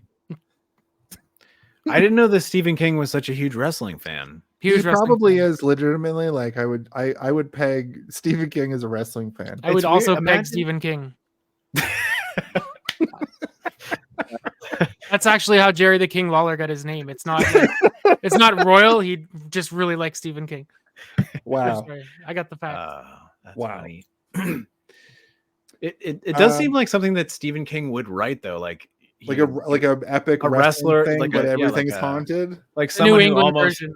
He almost made it to the top of the cream of the crop, as they would say in wrestling. Which is, of course, the name of the book. Oh, it's called The Cream of the Crop. Yeah, it has a Children of the Corn connection. I mean, all his books are connected, right? It's about a wrestler named The Crop. The Crop, and he's like, Boy, "I'm here to collect. I'm here to cream. I'm here to cream." Stop, Jason. It's too much. Okay. Sorry. Oh my god. What the fuck? Is that what is this? Is this DMCA free? Don't get it. Jacques the Strap? It's Jock. It's Tomahawk Jock. Look at his. Is this not just a gay porno at this point? Actually, no. I'll gay porno it up a little bit harder. Oh my. Okay, goodness. I'm sorry. Okay. Justice confronts him after the show. Rocket wanted the fans to go home happy. Also, it'll help him get to the show. I wrote big twist. Cass's fiance is a smoke show. That woman was attractive. Tomahawk Jock at the bar later finally cuts a promo on Justice because Justice is bullying him. Hold on. We need to talk about the fact that just because this man has a wife does not mean that he's not. You mentioned that already. No, I said that in the beginning before the show. That wasn't live. That was the secret pre-show. Okay, yeah. Secret. You can only see it for the huge fans. So the whole joke is this guy is gay the whole time. Everyone thinks he's gay. He's talking about people's costumes. He's asking people to oil him. He's humping people's butts. He's hanging wrench in the locker room the whole time. During the entire, he's hanging wrench in the locker room the whole time, rubbing it on. He's trying to fix things with it. He's going up and tightening bolts. But at the end of the movie, everybody, still also like the Jerry Seinfeld moment. He's the only one who's like, it's so good to be gay, though. Everybody should be gay. He's not even playing it up that much. He should be in the moment, but he's not. And then at the end, he has like a hot wife that comes in and he says, "Oh, this is my fiance," and she's like she's super hot though. And like she's 2007 hot. She looks like a woman. She looks like a woman to me. I don't know. I wonder why. Well, she has breasts and long hair. I guess that's what a woman is to me. Yeah, but like if a woman with long hair and breasts also has a penis, still into it. Do you want to have this conversation on the podcast, Jason? Because I feel like you're not going to like it. What do you mean? What does that mean? I don't know. It just seems like you shouldn't have this conversation with me right now. Continue. This week on a very special episode of Hey, Did You See This One? Yeah. Jason decides Jason that learns. he doesn't understand what a woman is and needs to know. A woman is whatever a woman is in the description of your mind, I suppose, Jason. But I mean, to me, it's, somebody who identifies as a woman. Anyway, this lady comes in and she's hot, I guess. And this guy goes up and he says, "Ooh la la, it's my own wife. See you later, sugar cheeks," or whatever. And then he slaps her on the butt and she leaves. And everyone's like, "Chocolat bleu. Oh my goodness gracious me." I think they all say that, but I could be mistaking it for just Tomahawk Jock. And the joke is that, he can't be gay because he has a wife. But it's like, no, even in 2007, guys, we know that bisexuality exists. You can have a wife and still be gay. Did you know that? Did you guys know that? I have no personal experience in this matter. None? Nope. Oh my God. Well, if I cover my face like this, does it look like me and Jacob have the same mustache? No, but what it does look like is that you're trying to do this. Like to pick one. What do you think? We're not there yet. Oh, okay. Anyway, it's such a bad conclusion to the joke that they've been doing, is what I'm trying to make. But it is a conclusion to the joke that you would expect based on the way that they've recycled jokes from just That's talking true. to your The joke friends. would be that his wife comes in and she looks like a man, which would be very insensitive and terrible. That would be the bad joke, is that they got a woman, like a man dressed like a woman to come in. That would be the bad joke. But the movie is from 2007. I think even at that point they would be like, that's too much. Let's just make it an actual woman. I don't know. This is just my theory, but I think that this movie is stupid.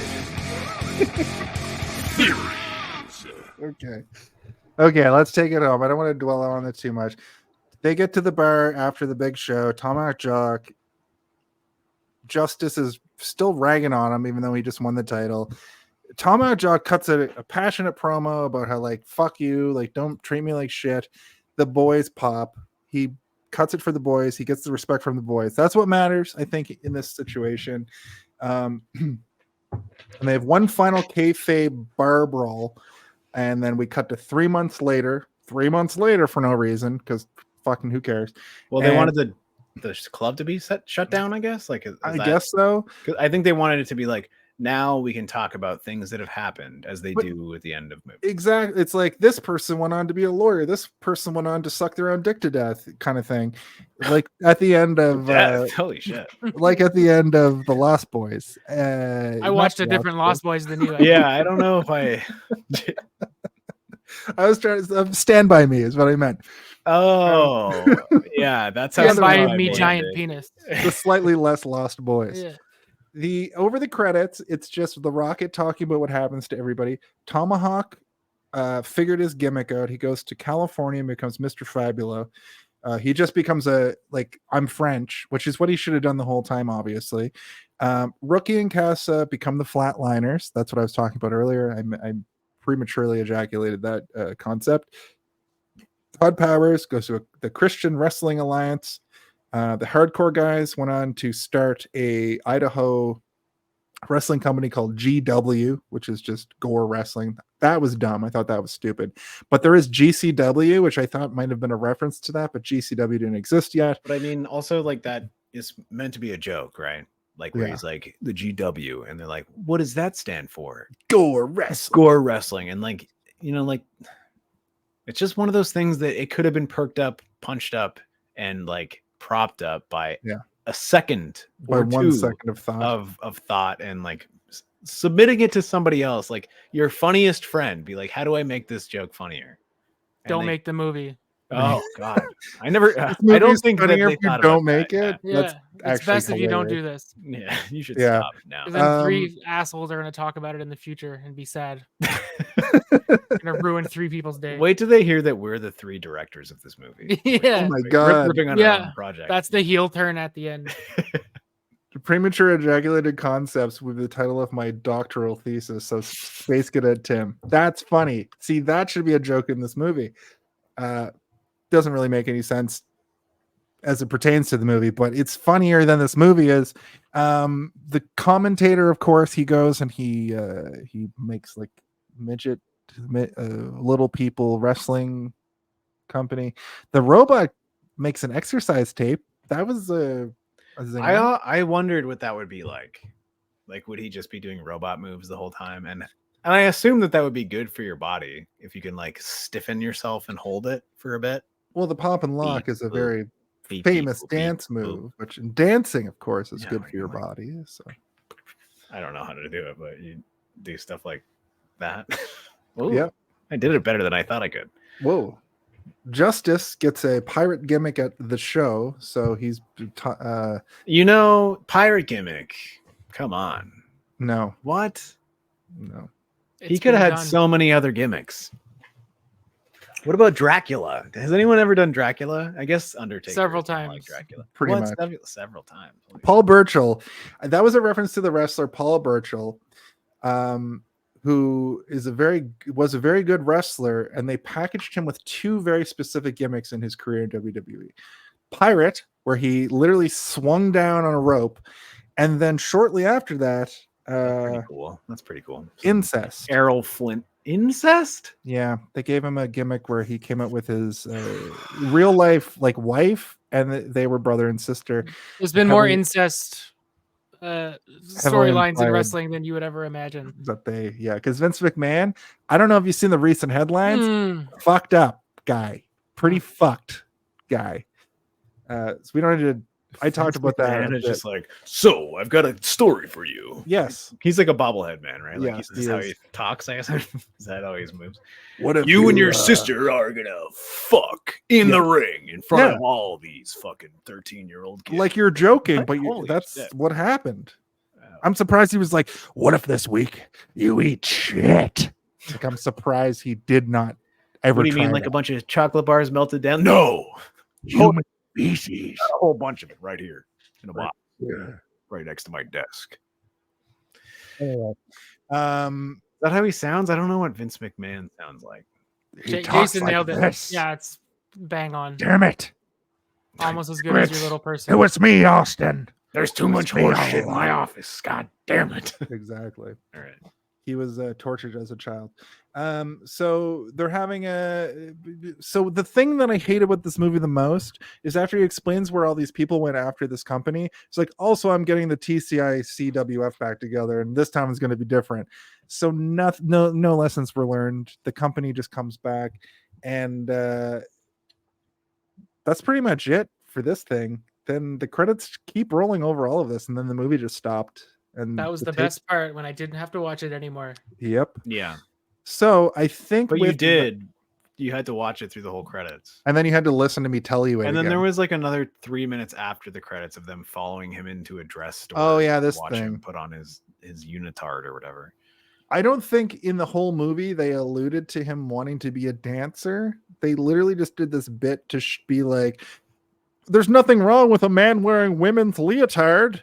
Well, because earlier in the movie, someone asked him where he gets his gimmick. The gay guy asks him. Yeah, and he's like, I don't want to tell. And then turns out it was a dress store. Yeah, hilarious. Where they sell and then he leotards. yells kayfabe at the camera, being like, "Get out of here! This is kayfabe out! Get out!" And what's interesting with this movie too is it's kind of like The Ring, where we're all gonna die in 7 days for have watched it. So. Yeah.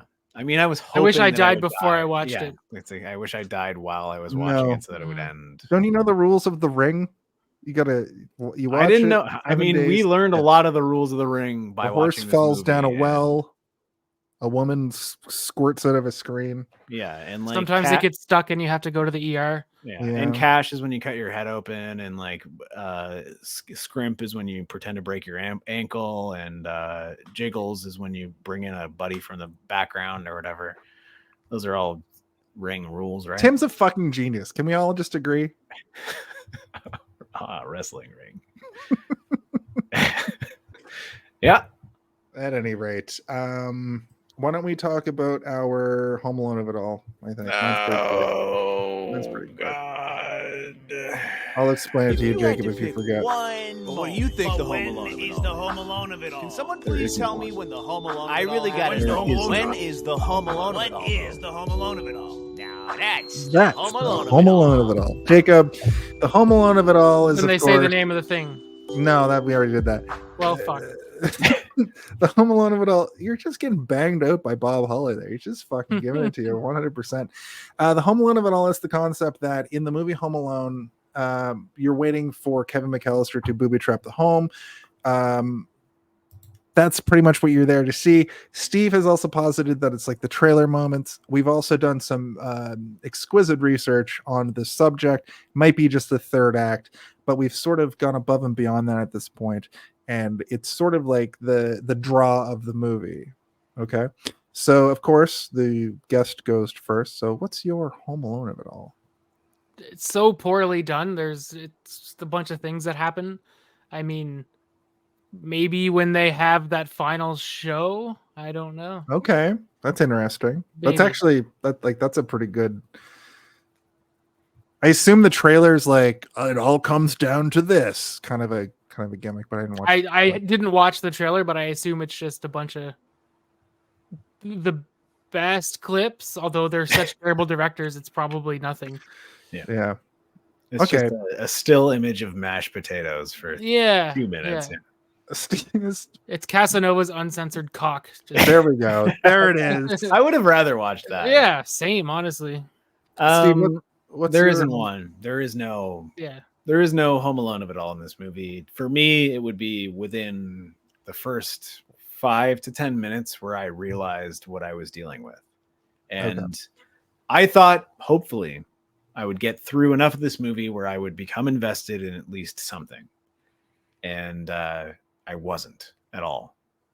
I waited and waited and waited, and I couldn't find it. I couldn't find a moment to be like, now this is the Home Alone of it all. I was like, when is it happening? There's nothing here. That's so insane because professional wrestling is about investment. You know, my Home Alone of it all is the mockumentary element of it. That's why I wanted to watch this in the first place. But like, this could have just, never really felt like a Spinal Tap. Obviously Spinal Tap is great, but it never really hit that height of a great like mockumentary. It just felt like this was just a movie, you know?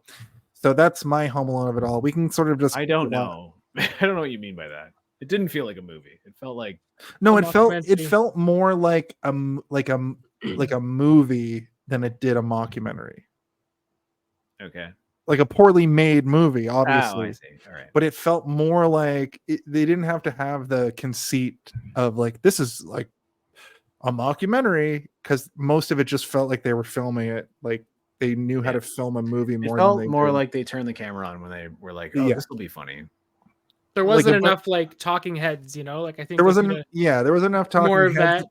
There wasn't enough of that. Those like shots from like around a corner of like two people talking about something they're not supposed to be privy to. You know, it just felt like a shitty movie. It kind of felt like the second Fubar, but the second Fubar is even like it's fine. The directors of this movie should have watched The Office more. Yes. Yeah. Like, here's a question for you, Steve. Tim Yeah. asks, would you put this movie above or below Fourth Kind? Obviously below. Yeah, below. Fourth Kind. I didn't even hate Fourth Kind. I know. Right? I just watched it. It's fine. It's our least watched episode, but it's like at least the Fourth Kind, not the least like watched movie. This is the least watched movie. Sorry, that Steve. has something involved with it. Yeah. Whereas this is not a movie. It's not. It's like a movie you would make in high school, but it's all if you're fucking stupid. Yeah, but yeah, exactly. What I mean to say is that these adult men who made this movie, have the mentality of high schoolers. That's what I'm trying to say. Which, you know, sometimes can work out, but it really didn't for this. It did not at all. It makes me feel kind of sad a little bit in my heart because somehow this cost $50,000 to make this thing. I think that I could do better with the $50,000. I'm just saying, but I mean, I'm sure we all think that. But at the end of the day, well, with that, let's do our final thoughts. There's no MPAA game this week. Let's do our final thoughts and get the fuck out of here after I do 17 minutes of plugs. This is final thoughts.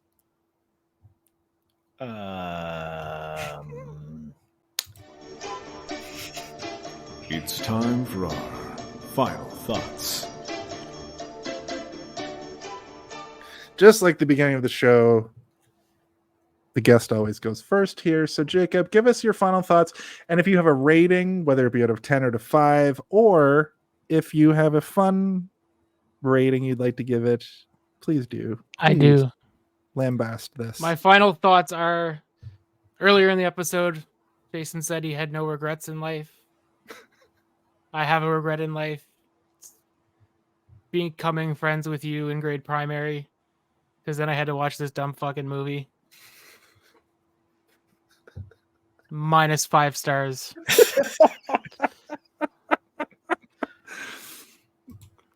all right. You got to give him the old applause and Undertaker dong for that, because that's a wrestler reference. -5 stars is a. Thank you. I thought you would appreciate it. I did. I love it. Okay, Steve, what are your final thoughts for the film with the Kayfabe, live the gimmick, fucking a real movie about idiots? This movie's bad. I would recommend that you never watch it willingly, but if you do have to at some point in your life talk about wrestling movies on a podcast, it is good to have something like this for reference, because it makes things that you are going to inevitably watch within that podcast seem way better. I don't like anything about this movie except for the guy doing the robot and then being told he's the winner and doing that. That's actually the only thing I like for through the entire movie. And maybe the guy being naked. That's pretty okay too. If I had to give this movie a rating, I would rate it as a movie you would find underneath 10 other straight to DVD movies starring Bruce Willis in a wet box on the sidewalk. It's like a stack of gay pornos. Underneath, yeah, stacks of gay pornos as well.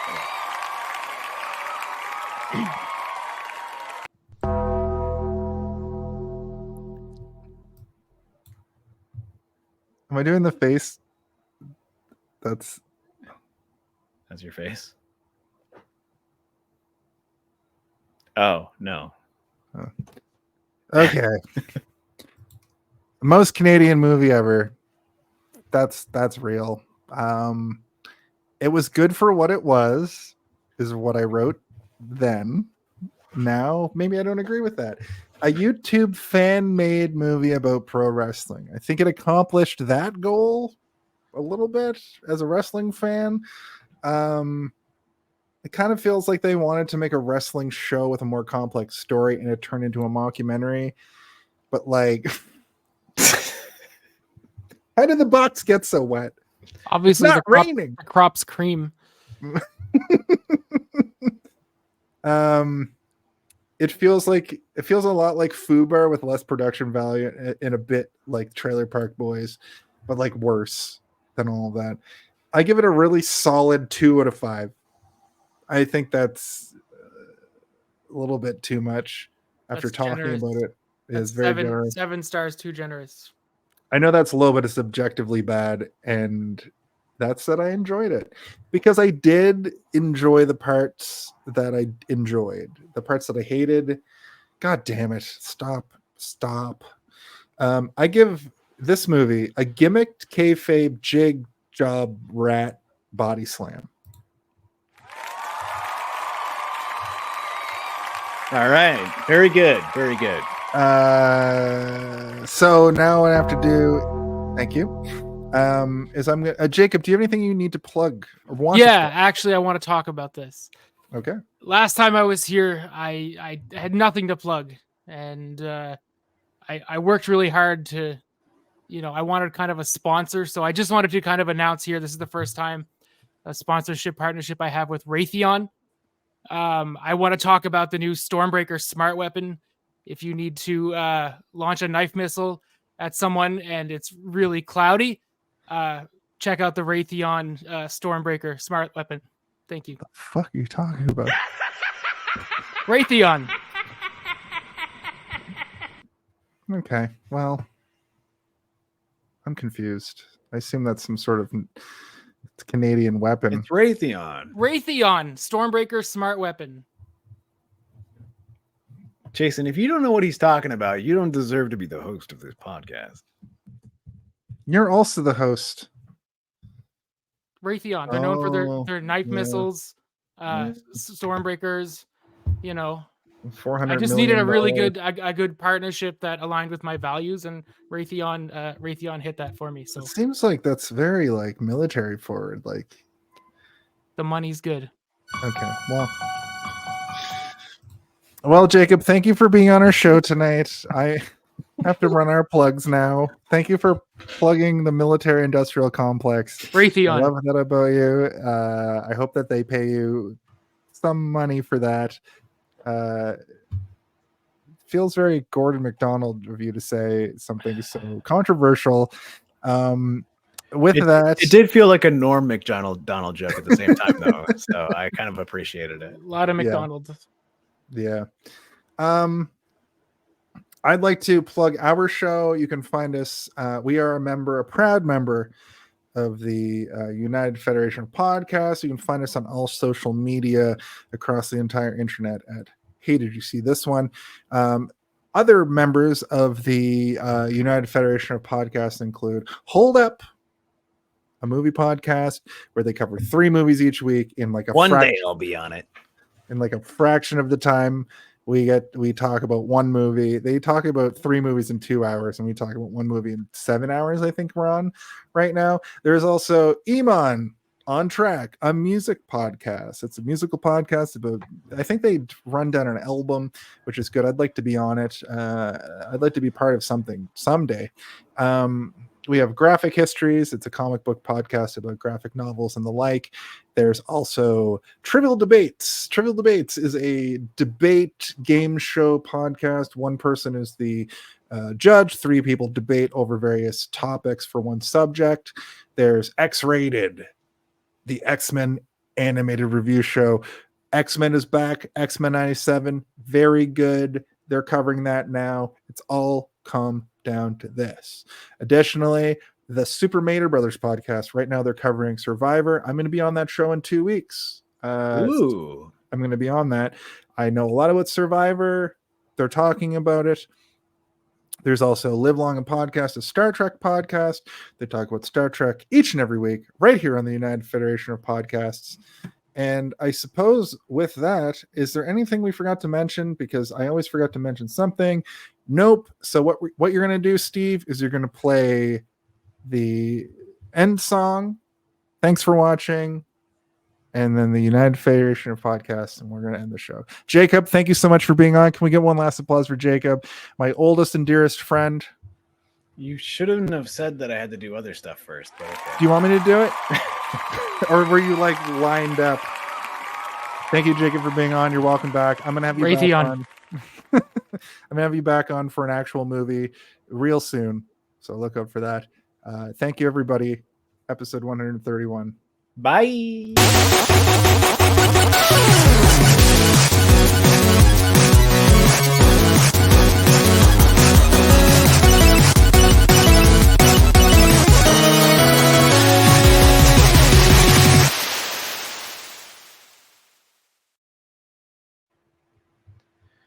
Well, no MPAA this week because this movie was not rated by the MPAA. But thank you, Direct. It's a movie that was condemned to hell.